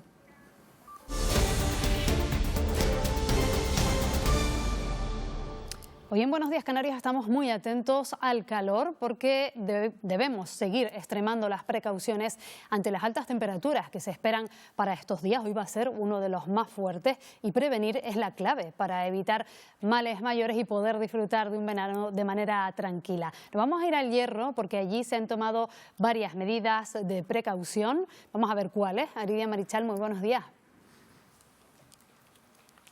¿Qué tal? Buenos días. Canarias y unas medidas preventivas que ya están en marcha. Dense cuenta para ir contextualizando todo, que ya superamos los 20 grados en este punto donde nos encontramos, el cruce de la Casilla, muy cerca de la Hoya del Morcillo y a escasos metros de la HI4, la carretera general entre los municipios del Pinar del Hierro y Valverde. Medidas preventivas que tienen muy en cuenta en la masa boscosa, en este monte de Pinar, por ejemplo, colores como el que les vamos a señalar, el naranja, que ya nos indica que estamos en riesgo alto. Esto a tener muy en cuenta porque, por ejemplo, las vías forestales están cerradas, solamente pueden acceder los dispositivos de seguridad y vías que están cerradas por para proteger todo lo que es la cumbre del Hierro por esas altas temperaturas que han superado los 35 grados en las zonas de medianías, en pueblos como El Pinar, en Isora o en San Andrés. Vías también cerradas que se encuentran a escasos metros del punto donde nos encontramos. Una de esas vías forestales las va a ir enseñando poquito a poco Marcelo, que nos acompaña en esta conexión en directo, y este es además uno de los puntos de vigilancia de esa campaña contra incendios de este año aquí en la isla del Hierro. Mucha precaución, especialmente en las horas centrales del día, seguir las indicaciones de las autoridades y del dispositivo de seguridad, evitar en esas horas centrales hacer senderismo en la masa boscosa, hacer deporte es bastante peligroso, hay que estar además muy bien hidratado. Y si queremos buscar un poquito más de fresco, nos quedan las zonas costeras de la isla del Hierro, donde se superan los 20-25 grados, pero al menos podemos encontrar un poco de brisa. Aún así, la prevención, como ya adelantabas, es la palabra y la actitud clave para poder disfrutar de un día tranquilo, sin sobresaltos, y que tengamos también esa actitud a lo largo del verano para proteger pues esta masa boscosa donde nos encontramos aquí en la isla del Hierro, pero también todo el entorno, toda la naturaleza que nos rodea. Sin duda, muchísima precaución. Muchos firmarían, Aridia, en esos 25 grados en esta jornada calurosa, caldeada, ¿eh? Exacto, y además otra medida de precaución, de prevención, se han cerrado los fogones de las zonas recreativas del Morcillo, de la Hoya del Pino, que suelen ser muy utilizadas en esta época, pues de momento no se pueden utilizar, evidentemente no podemos hacer fuego en esa zona, habrá que disfrutar de otra manera o correr hacia el mar. Muchas gracias, Aridia, buenos días. Buenos días, un saludo. Momento ahora para repasar la actualidad del día, entramos en nuestra tertulia.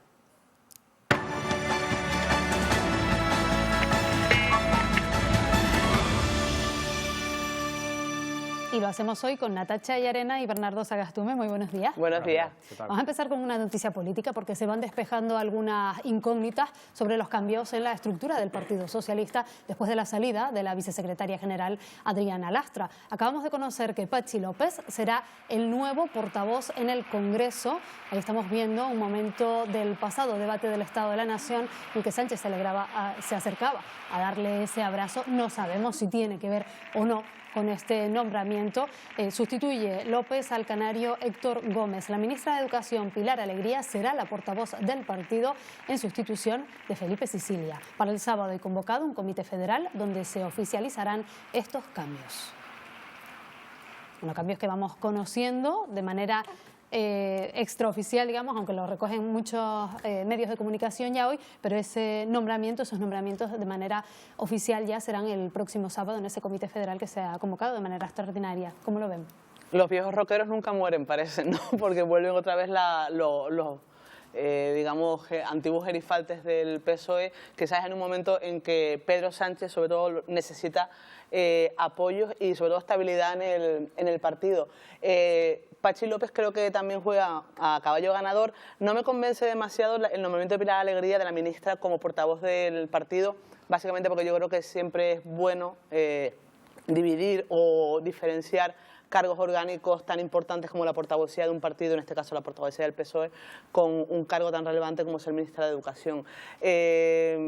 No son decisiones improvisadas, aunque lo parezcan, por lo tanto yo creo que ese abrazo que vimos después del debate de la nacionalidad estaba absolutamente medido y pensado. Bernardo. Habrá que ver si hay otras novedades más, ¿no? Lo que ha habido durante todos estos días, en especial desde la salida de Adriana Lastra, cuyos motivos para la salida no se los creyó nadie, ni siquiera en la prensa más adicta al Partido Socialista. Bueno, cundió el miedo, el temor, los nervios y todo lo que suele ocurrir en los partidos cuando hay estos movimientos, ¿no? Se suele dar esto, como decía Natacha, los viejos rockeros nunca mueren, los gobiernos en sus etapas finales, Pedro Sánchez lo está, suelen apelar a nombres de peso, consolidados y no hacer apuestas arriesgadas, ¿no? El caso de Patxi López es muestra de eso, ¿no? Porque viene a sustituir, bueno, a un canario, a Héctor Gómez, del que no tuvimos grandes noticias, ¿no? Su papel no fue la gran cosa y también es cierto que ser portavoz de la oposición no es lo mismo que ser portavoz de un grupo de gobierno, ¿no? Porque al final el portavoz de un grupo parlamentario que gobierna y que encabeza un gobierno, como es este caso, no tiene tanto lucimiento, porque las novedades vienen de otros lados, la cuentan los propios ministros, ¿no? Entonces el portavoz no tiene tanto que hacer en el hemiciclo. Pero bueno, hay que afirmar en estos momentos que el estilo de Sánchez sigue vivo, porque no tiene el menor miramiento en cortar todas las cabezas que sean necesarias con tal de seguir adelante con su proyecto, ¿no? Bueno, veremos si vamos conociendo más nombres a lo largo de estos días, de aquí al sábado. Ahora vamos a hablar de otro asunto porque nos preparamos para vivir el peor día de la ola de calor y sobre todo preocupa que puedan producirse incendios. Se están extremando todas las precauciones para evitarlo. Junto al trabajo de las administraciones y los especialistas se recuerda que todos debemos poner de nuestra parte.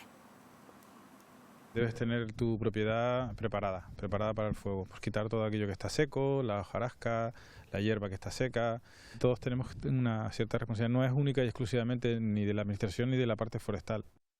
Bueno, Federico Grillo, que se hizo familiar para todos nosotros durante los terribles incendios de Gran Canaria del año 2019, él nos enseñaba de manera didáctica todo lo que estaba ocurriendo y ahora pues sigue insistiendo también de esta manera didáctica en cómo podemos poner nuestro granito de arena para evitar sustos, ¿no? Sí, claro, porque hay dos vías. Una es la administrativa, la legislativa, lo que nos permite a los ciudadanos la ley o a las administraciones, y otra cosa es lo que personalmente y de manera voluntaria podamos hacer para evitar todo este tipo de cosas. No solo lo que decías, Marta, pues de intentar, o lo que decía Federico, de intentar pues en los alrededores de nuestra casa evitar tener hojarasca que pueda provocar este tipo de incendios, sino también cuando vayamos a sitios como nos mostraba la compañera Aridian en El Hierro, donde es posible que se puedan producir eventos de este tipo, pues ser cuidadosos, muy cuidadosos, no solo ya por el medio ambiente, sino para evitar incidentes que después pueden ser muy graves, como hemos sufrido en Canarias, sobre todo, como decía, la prohibición de no hacer fogones, chuletadas o lo que sea en el Monte Fuego, al fin y al cabo, de manera voluntaria para el disfrute, es muy importante y es algo que no debemos saltarnos, porque cualquier chispita, por mínimo que sea, ya eso puede ser muy, muy perjudicial. Una colilla de tabaco, una chispa de cualquier cosa. Hay que ser extremadamente cuidadosos, no solo por toda la experiencia que tenemos en Canarias, sino por lo que estamos viendo ahora mismo en Esas terribles Península. imágenes que estamos viendo en la península, efectivamente. Sí, un horror y bueno, por un lado eso, la higiene de los sitios, el cuidado que los propios responsables de los parques tienen y de las personas que individualmente pueden hacer su parte, ¿no? Los incendios que estamos viendo en la península también nos llevan a hacer algunas preguntas, ¿no? Porque vemos incendios terribles en España, en Portugal, el año pasado en Portugal hubo unos atroces, pero no vemos tanto en Francia, por ejemplo, y Francia tiene unos bosques igual o más abundantes incluso de los que tienen España y Portugal. ¿Cuál es la diferencia? Y la ciudadanía se está explicar, preguntando ¿no? estos días, los hemos visto en los informativos, si las autoridades están haciendo lo suficiente, ¿no? Las comunidades autónomas, los ayuntamientos, no lo sé. Claro, es que yo creo que, bueno, todos sabemos que el abandono de las zonas rurales en favor de la vida en la ciudad es un fenómeno que sucede en todos lados y que en parte eso explica los incendios también. Cuando había más población fija en las zonas rurales se cuidaban de que estas cosas no sucedieran. También hay otra parte que estamos obviando hasta ahora y es que hay gente que le gusta provocar los incendios, ¿no? Los pirómanos, los graciosillos o los imprudentes, ¿no? Recordemos que cuando fue el incendio aquel de La Palma de hace unos 8 o 9 años, había sido un alemán, ¿se acuerdan, no? Que había hecho sus necesidades, había quemado el papel por ahí en el monte. Bueno, en ese caso no puede alegar voluntariedad, pero sí un descuido y una negligencia terrible, ¿no? Entonces, bueno, lo importante es que se cuiden los terrenos para que no se den las condiciones para que el fuego se propague con facilidad, ¿no? Claro, y luego hay otras medidas que quizás se podrían también poner en marcha encaminadas a tratar de revertir o de prevenir los efectos del cambio climático y en ese sentido pues la Unión Europea está hablando mucho sobre energía. En este caso, la presidenta de la Comisión, Ursula von der Leyen, hablaba ayer de que hay que estar preparados, en este caso, ante lo que denomina chantaje. Ha propuesto que los países de la Unión Europea reduzcan un 15% el consumo de la fuente de energía, del gas, de sus fuentes de energía entre el próximo 1 de agosto y el 31 de marzo. ¿Por qué? Pues porque se arma la Unión Europea ante lo que podría ser un corte del gas por parte de Rusia. España, de momento, no apoya este plan. Consideramos que se plantea sin orientación previa, sin debate de orientación general en el Consejo Europeo, incluso cuando las consecuencias económicas y en términos de impactos redistributivos es particularmente importante. En este caso hablamos de reducir el suministro o el consumo de energía para tratar de hacer frente a esa medida que podría venir por parte de Rusia, pero es verdad que la Unión Europea también tiene sobre la mesa otras decisiones encaminadas, como decíamos, a prevenir o mitigar los efectos del cambio climático. Energía que sigue estando en el centro del debate, ¿no? Sí, lo que pide además Bruselas es que, por regla general, se reduzca un 15% de ese consumo energético. España en este caso se podría acoger a una exención ibérica con Portugal, pero perdón, me resulta curioso que la ministra hable de que cómo es posible que Bruselas les pida que nos apretemos un poco el cinturón, le pide al gobierno de España que se apriete el cinturón. Digo, bueno, es lo que nos llevan pidiendo 3 años a los ciudadanos por una cosa o por otra. Al final yo creo que todo esto redunda en el ciudadano, porque cuando se pide que se reduzcan este tipo de acciones, lo que nos piden es pues que no pongamos aires acondicionados, que no saquemos tanto el coche, y al final todo esto no tiene otra vía más allá que reducir las acciones de tu vida diaria, lo tendrán que explicar mucho. Yo siempre pido que las cosas hay que explicarlas, por mucho que nos cueste. Veremos a ver en qué queda todo esto. Cualquier cosa que nos piden, que siempre es reducir, nunca reducen los gobiernos y nos redunda a nosotros, si no somos los ciudadanos los que tenemos que sacrificarnos, ¿no? En este caso, digamos que es adelantarse, por si acaso se produjera ese corte de gas por parte de Rusia, ahorrar en energía. Yo no sé si estamos en disposición la ciudadanía, no es obligatorio de momento, pero bueno, podrían obligar a los países si hubiese 3 estados que se declararan en alerta. Claro, sí, sería como un corralito energético, ¿no? Porque mantendrían el suministro a hogares, a hospitales y a algunas industrias que se consideran estratégicas o fundamentales, pero después vendría el corte a todos los demás, ¿no? Y claro, en definitiva lo que Bruselas viene a decirle a España es, mira, te estamos rescatando financieramente, porque eso es lo que se está haciendo con España, queremos que el gas que tengas, si te sobra un poco, porque vas a tener que ahorrar igual que todos los demás, que lo repartas, ¿no? Es un poco el planteamiento en pocas palabras, ¿no? Y bueno, España por un lado puede ponerse como se pone la ministra, pero por el otro lado le pueden decir, muy bien, entonces la parte financiera te la vamos a cortar, porque en definitiva España lleva prácticamente 2 décadas entregada financieramente a Europa porque tiene déficits fiscales continuos y tienen que financiárselos. Entonces, España lo que tiene es capacidad todavía de desviar algo hacia el norte por el único gasoducto que queda, que pensemos que el otro gasoducto que se iba a hacer a través de Cataluña se paró la construcción precisamente por este gobierno, ¿no? Pero tampoco el suministro de España es la gran cosa, porque al fin y al cabo tenemos el suministro argelino a la mitad por culpa de la posición de España sobre el Sáhara, porque Argelia castigó de ese modo a España después de que Sánchez unilateralmente decidiera que el Sáhara era marroquí y no español. Entonces la situación, la verdad que no es como para sacar pecho por parte de España, ¿no? Por más que el consumo de gas para calefacción en España pues sea menor que en otros países, porque las temperaturas aquí no son tan crudas en invierno, ¿no?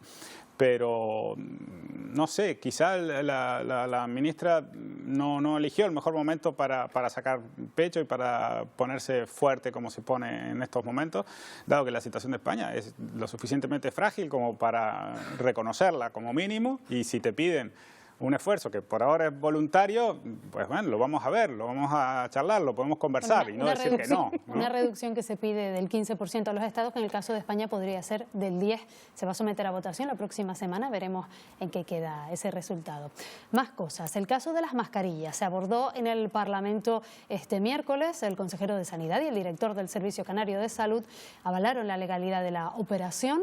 Además, Conrado Domínguez niega vínculos con la empresa y asegura que nadie le ha pedido que dimita. Nadie, y cuando digo nadie, es nadie del Gobierno de Canarias ha pedido a este director que dimita. No tengo ningún vínculo de amistad con el administrador de la empresa en cuestión. Era la comparecencia de ayer en el Parlamento de Conrado Domínguez, el director del Servicio Canario de Salud, respondiendo a ese caso. El juez, por cierto, ha admitido a trámite la querella de la Fiscalía Anticorrupción pidiendo que se investigue, pues entre otros, a Domínguez, a la directora de Recursos Humanos del Servicio Canario de Salud y al jefe o al empresario de la compañía RR7 United, que fue, digamos, el intermediario quien tenía que traer esas mascarillas que se le habían encargado por parte del gobierno. Bueno, hay que olvidar que la admisión de una querella y la imputación de ciertas personas no es más que un trámite jurídico para dilucidar si realmente hay un delito o no. Ahora mismo hay indicios de delito y por eso se tiene y se debe investigar. O sea, además, este tipo de acciones vinculadas a la política no pueden quedar en el limbo jurídico, se tienen que dilucidar. Veremos a ver si después de este trámite judicial, pues sigue adelante. Conrado Domínguez dice que nadie le ha pedido que dimita. Es que a lo mejor tampoco hace falta que le pidan que dimita. Hay veces que las acciones de una persona deben ser absolutamente impecables, más cuando ha sido o está todo circunscrito a un momento tan importante como fue el principio de pandemia, y que no podemos solo justificar cualquier tipo de incidencia en que no sabíamos cómo se hacía y tiramos de lo que quisimos o pudimos, ¿no? Son, creo que, acciones absolutamente graves como para por lo menos se investiguen y se aclaren. Son 4 millones de euros. Durante esa comparecencia, tanto Conrado Domínguez como Blas Trujillo insistieron mucho en poner en contexto en qué momento estábamos. Era un momento en el que, recordemos, no había material ni para el personal sanitario ni para la ciudadanía, no había mascarillas, no podíamos ir a la farmacia a comprar una mascarilla, muchísimo menos un test de antígenos como tenemos ahora al alcance de la mano. Ellos insistieron que el momento era otro y que la ley les permitía hacerlo.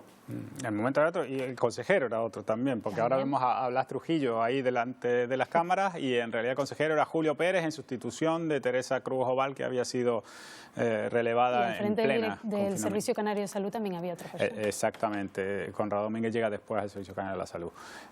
Pero bueno, a mí la comparecencia esta en el Parlamento no me dejó ciertamente satisfecho, ¿no? Porque hay varias de las cuestiones más importantes que no han sido respondidas. Los diputados de la oposición, yo sinceramente también esperaba más, ¿no? Pero hay que tener en cuenta que Conrado Domínguez fue director del Servicio Canario de la Salud, también con el gobierno de Coalición Canaria, digamos que ahora de algún modo tendría que defender el diputado Estebanes, que está ahora en el Parlamento, entonces tampoco le van a pinchar mucho por ese lado, ¿no? Es un hombre que ha estado con Coalición Canaria, ahora está con el Partido Socialista y que incluso llega al Servicio Canario de la Salud con un aval considerable de Nueva Canarias, que es el principal socio de gobierno actual del gobierno de Canarias. Así que bueno, que mira un poco desde atrás y un poco a los señor Burns como el de los Simpsons, porque la verdad es que estas cosas suelen también pasar en los tramos finales de los gobiernos y cuando son de pacto, más todavía, ¿no? Román Rodríguez muy silencioso con este asunto de las mascarillas. Pero bueno, aquí habrá que ver por qué se hizo un segundo pago a esta empresa cuando ya había informes que decían que no había que hacerlo, por qué no se fue a la justicia y hubo que esperar a que lo hiciera la Fiscalía Anticorrupción, si ya sabías que el material era defectuoso, era un material ilegal en España, digamos, que tuvo que ser destruido.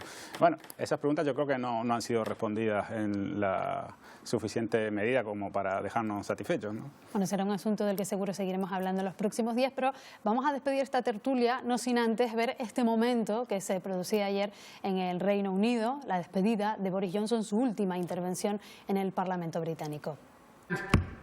Hasta la vista, baby.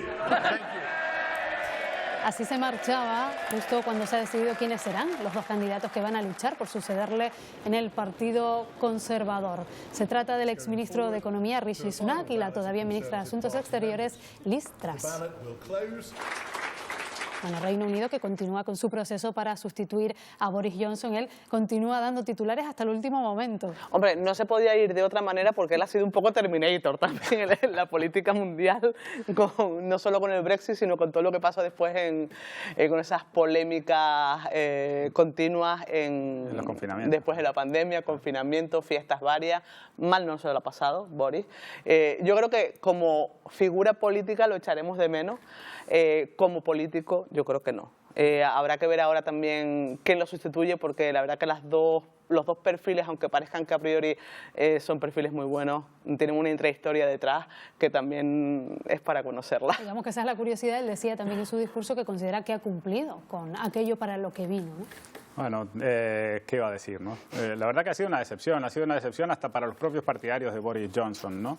Porque finalmente no hubo por su parte una entrega mayor a esa que vemos ahí, su estilo personal, ¿no? ¿Qué otra cosa ha hecho más que ser un tipo curioso, un tipo entretenido incluso para ver, alguien que cuando fue a la reunión de la OTAN en Madrid destacó porque se mostró verdaderamente interesado por los cuadros? Él tiene una cultura mayor que los demás, él fue a Eton y fue a Oxford, ¿no? O sea, estamos acostumbrados a un nivel de político bastante bajo. El nivel cultural de él es muy bueno. Ahora, como político, yo creo que ha fracasado. Bueno, pues ahí queda esa anécdota en su despedida. Muchísimas gracias, Bernardo, Natacha. Nos vemos el próximo día. Vamos a hacer una pequeña pausa para la publicidad y a la vuelta estará con nosotros Vicente Soler, vulcanólogo del CSIC, que tras muchos años dedicado a esta labor ahora se ha jubilado. Hablaremos de su trayectoria y de los eventos volcánicos más recientes de las islas. Ahí le vemos hace ya algunos años en el Parque Nacional del Teide. Enseguida estamos con ustedes de nuevo.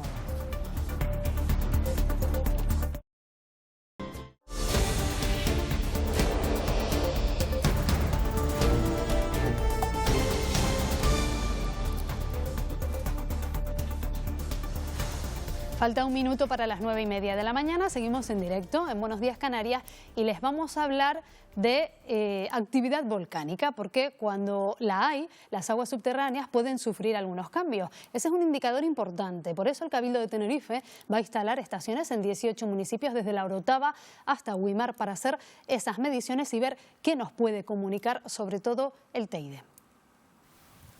Su función será detectar cambios en la composición de las aguas subterráneas o la presencia de gases. Se instalarán un total de 18 equipos en 18 municipios de la isla, concretamente en los que rodean el Teide por el sur. Analizar esas aguas para que si cambian su composición química, si detectamos gases, pueda indicarnos una mayor actividad sísmica y pueda además precisarnos con más detalle las zonas o los lugares.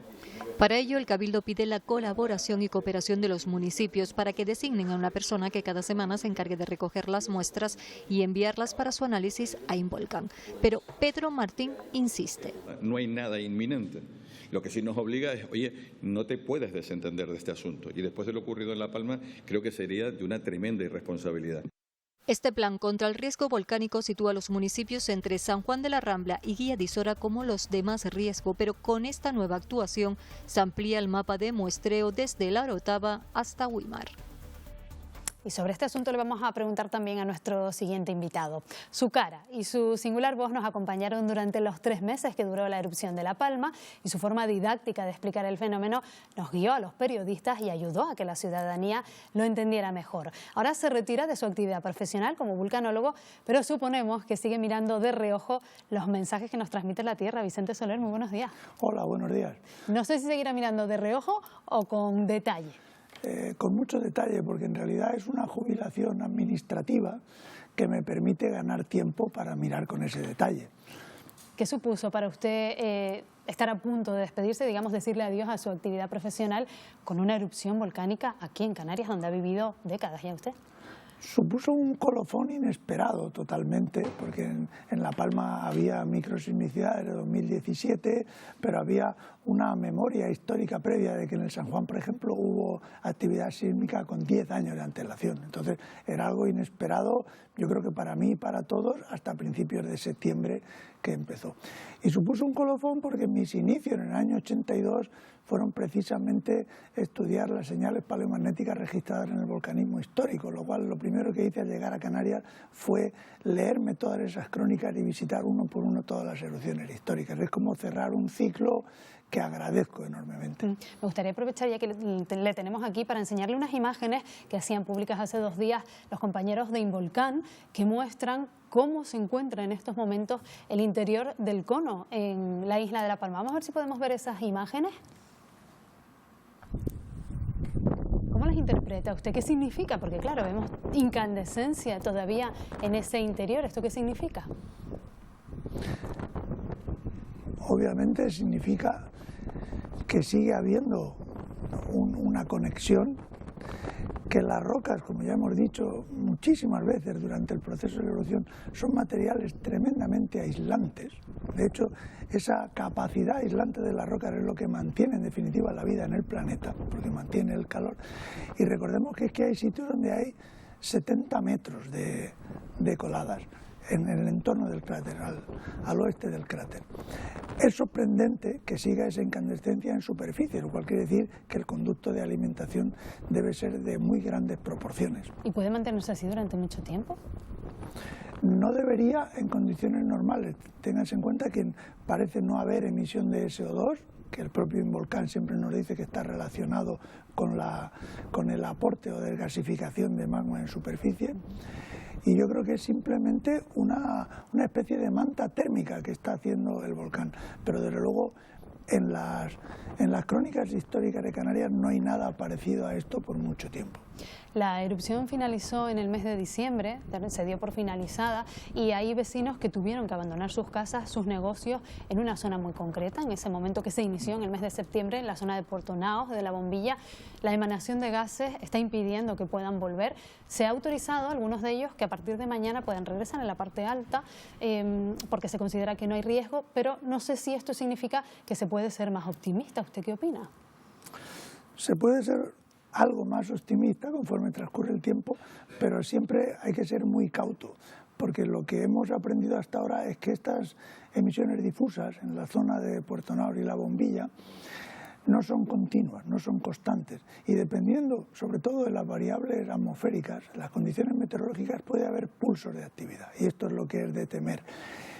Por suerte, ahí está implicado salud pública, no es solo una cuestión científica, sino también una cuestión práctica de salud pública, que es quien in extremis o en última instancia tendrá que dar la autorización pertinente. Y es cierto que en las partes más altas, por encima, por ejemplo, de 40 metros, en las fincas ya hace tiempo que se puede entrar, pero en las zonas más próximas al mar están sujetas a un vaivén de emisión difusa con el movimiento de las mareas.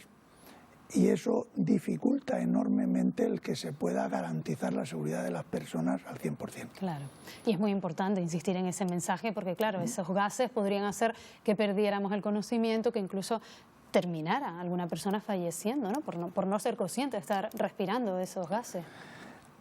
Cuando el gas sale solo, como por ejemplo en las galerías, hay muchas galerías de Tenerife o de La Palma, es extremadamente peligroso porque no huele, no se ve, y acaba, o sea, uno lo percibe por la sintomatología, es decir, empieza a sentirse fatigado, a respirar como si estuviera corriendo cuando en realidad está andando o sentado, etcétera, etcétera, y es peligroso.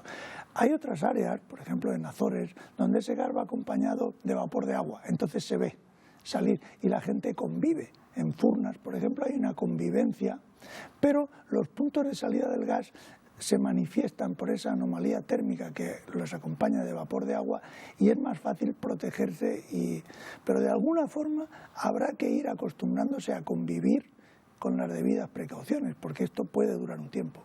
Usted dijo durante la erupción de La Palma que la información que nos proporcionaba el volcán podría, digamos, hacer intuir o deducir dónde ocurriría la siguiente erupción. ¿Tenemos pistas? Si se refiere a la propia isla de La Palma, el volcán fue una escuela de la naturaleza muy singular. Téngase en cuenta que rara vez la naturaleza concentra la energía en un punto durante tanto tiempo.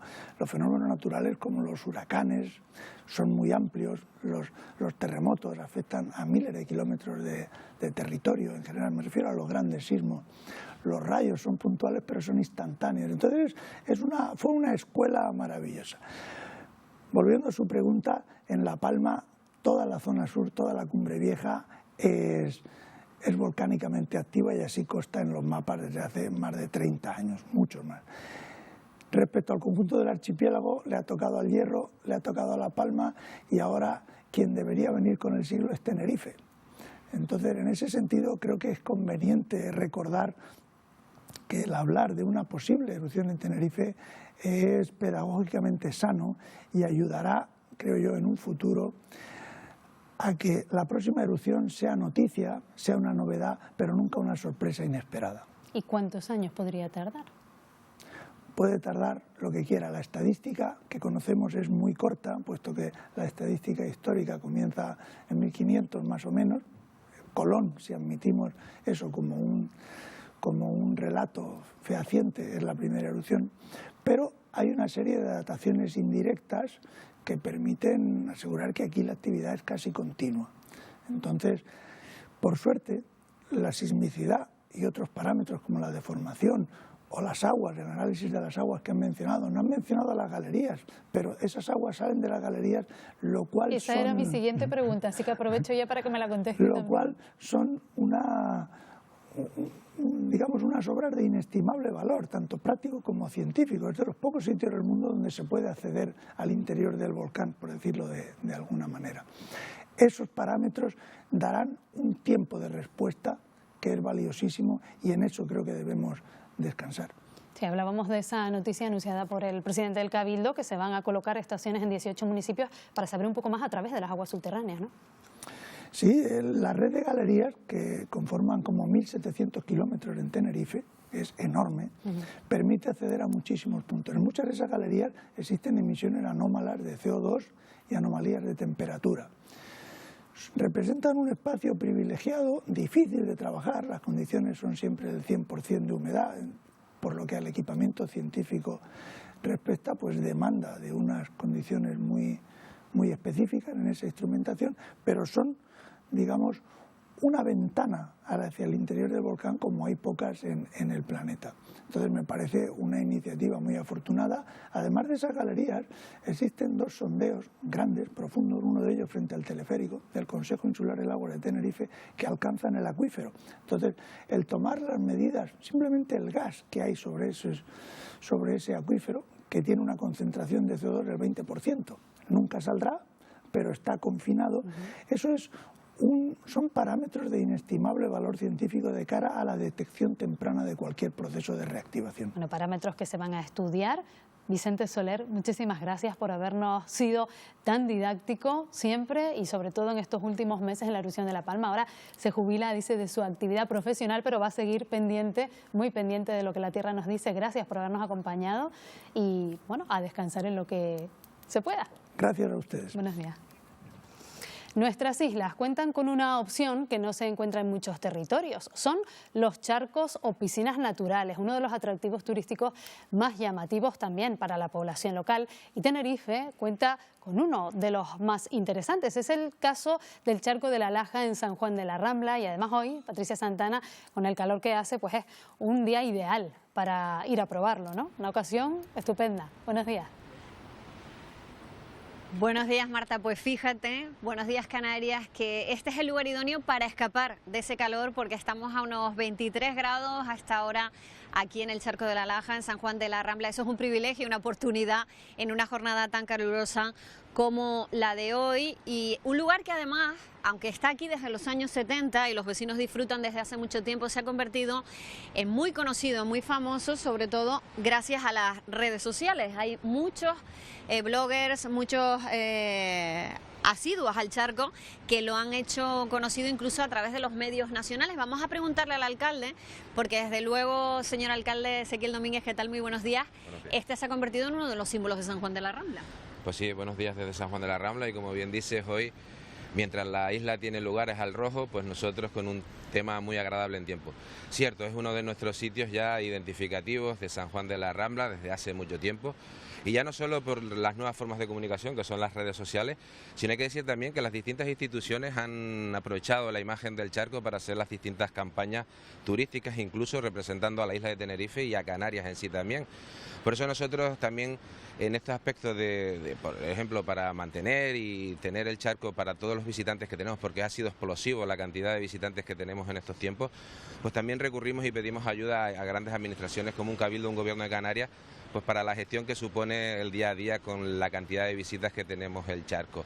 Aquí es muy importante también la seguridad, porque es verdad que hay gente que vienen, turistas sobre todo, que desconocen la zona y cuando el mar está malo, cuando hay peligro, hay que tener mucho ojo también. Por supuesto, hoy es un ejemplo y está bien esa pregunta porque hay que recalcar, sobre todo para los desconocidos, el charco tiene un plan de seguridad incluso específico, apoyado por socorristas que empiezan a partir de las 10 de la mañana. Y como ven también con una serie de señalizaciones de señalítica que tiene el charco para indicar las zonas peligrosas y cuáles son las zonas apropiadas de baño cuando incluso está ahora en estos momentos el charco. Por eso ahora, aprovechando la televisión, pues cualquiera que venga a disfrutar del charco, sobre todo también tener mucha precaución cuando los días como hoy, la seguridad es muy importante y aquí han pasado distintas tragedias que bueno, que debemos evitarlas en la medida de lo posible, evidentemente. Bueno, pues gracias, señor alcalde. Vamos a hablar también con otro vecino que es muy conocedor de este charco a pesar de su juventud, tiene 26 años, pero César Hernández Borges conoce muy bien, además porque es historiador y vecino de San Juan de la Rambla, lo que significa este lugar para los vecinos, ¿no? Buenos días. Buenos días, ¿qué tal? Pues este es un lugar especial para todos los vecinos, tanto del casco como del municipio, porque es un lugar de reencuentro social, un lugar de evasión también. Yo recuerdo, de hecho, en las épocas de exámenes, en los momentos de estrés, pues venir aquí y relajarme, porque la forma física de este lugar te incita al relajo, a la evasión.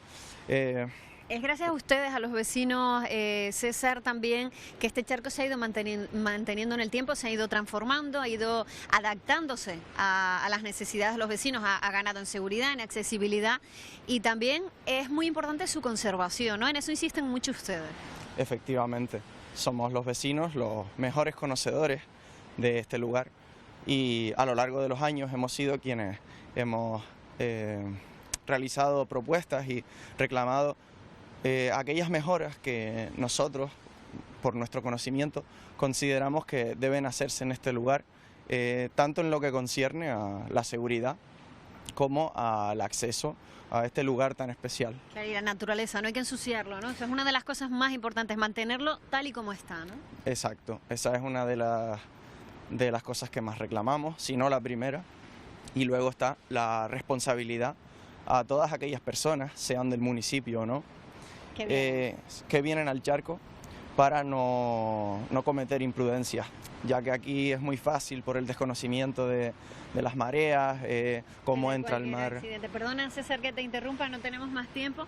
Muchísimas gracias por todo lo que nos has contado. Perdona que va a pasar por delante de ti para despedirnos con esta imagen del Charco de la Laja en San Juan de la Rambla. Yo creo que no hay mayor presentación que haberlo visto en directo gracias a las imágenes de nuestro compañero David, y lo que hay es que venir cada vez que a ustedes les apetezca, a los que vengan a visitar la isla. Este es uno de los atractivos, los charcos de Tenerife, uno de los más conocidos, el charco de la Laja, siempre cuidando el entorno y teniendo cuidado con el estado del mar, Marta. Y ya vemos además que con una temperatura muy agradable en la jornada de hoy. Gracias, Patri. Desde luego que sí, buenos días. Y en el caso de Gran Canaria, la costa norte es la que acumula la mayoría de charcos naturales. Unas más salvajes, unas piscinas naturales más salvajes y otras intervenidas por el hombre para hacerlas accesibles y que puedan ser disfrutadas.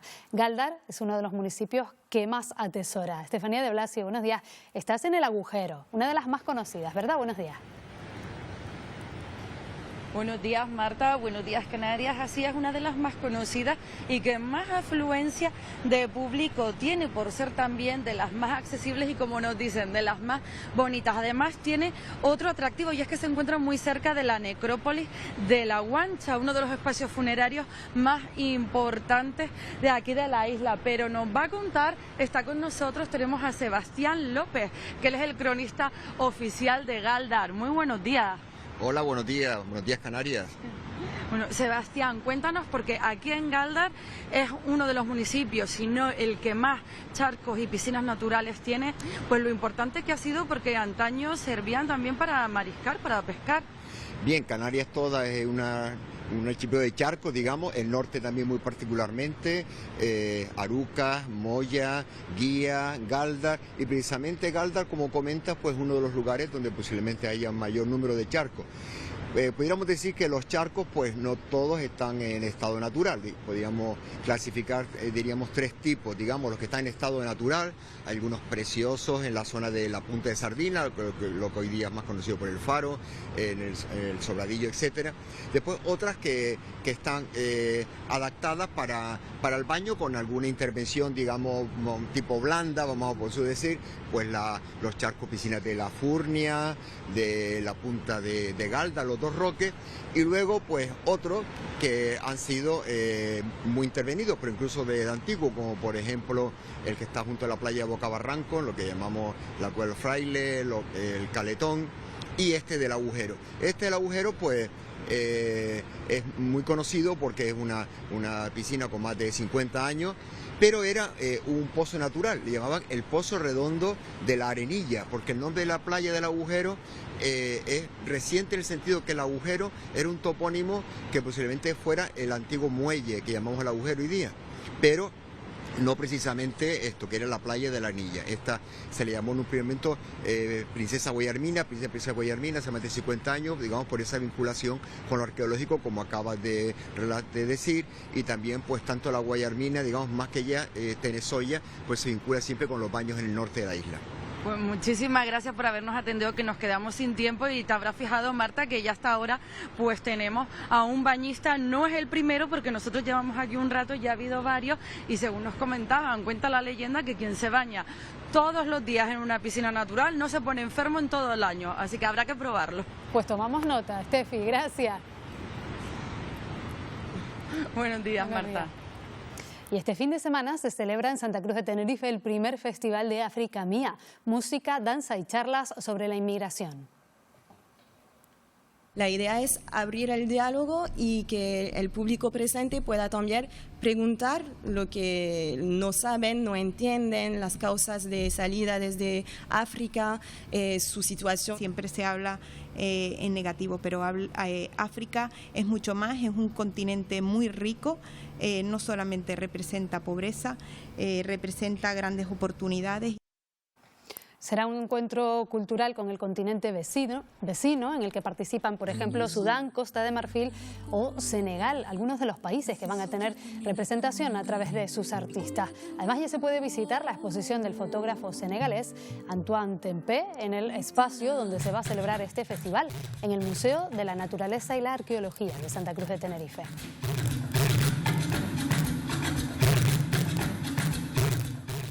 Nos marchamos ya y lo vamos a hacer con una imagen en directo desde la Isla del Hierro. Estamos viendo esa estampa desde el mirador de Tanajara, en el municipio del Pinar.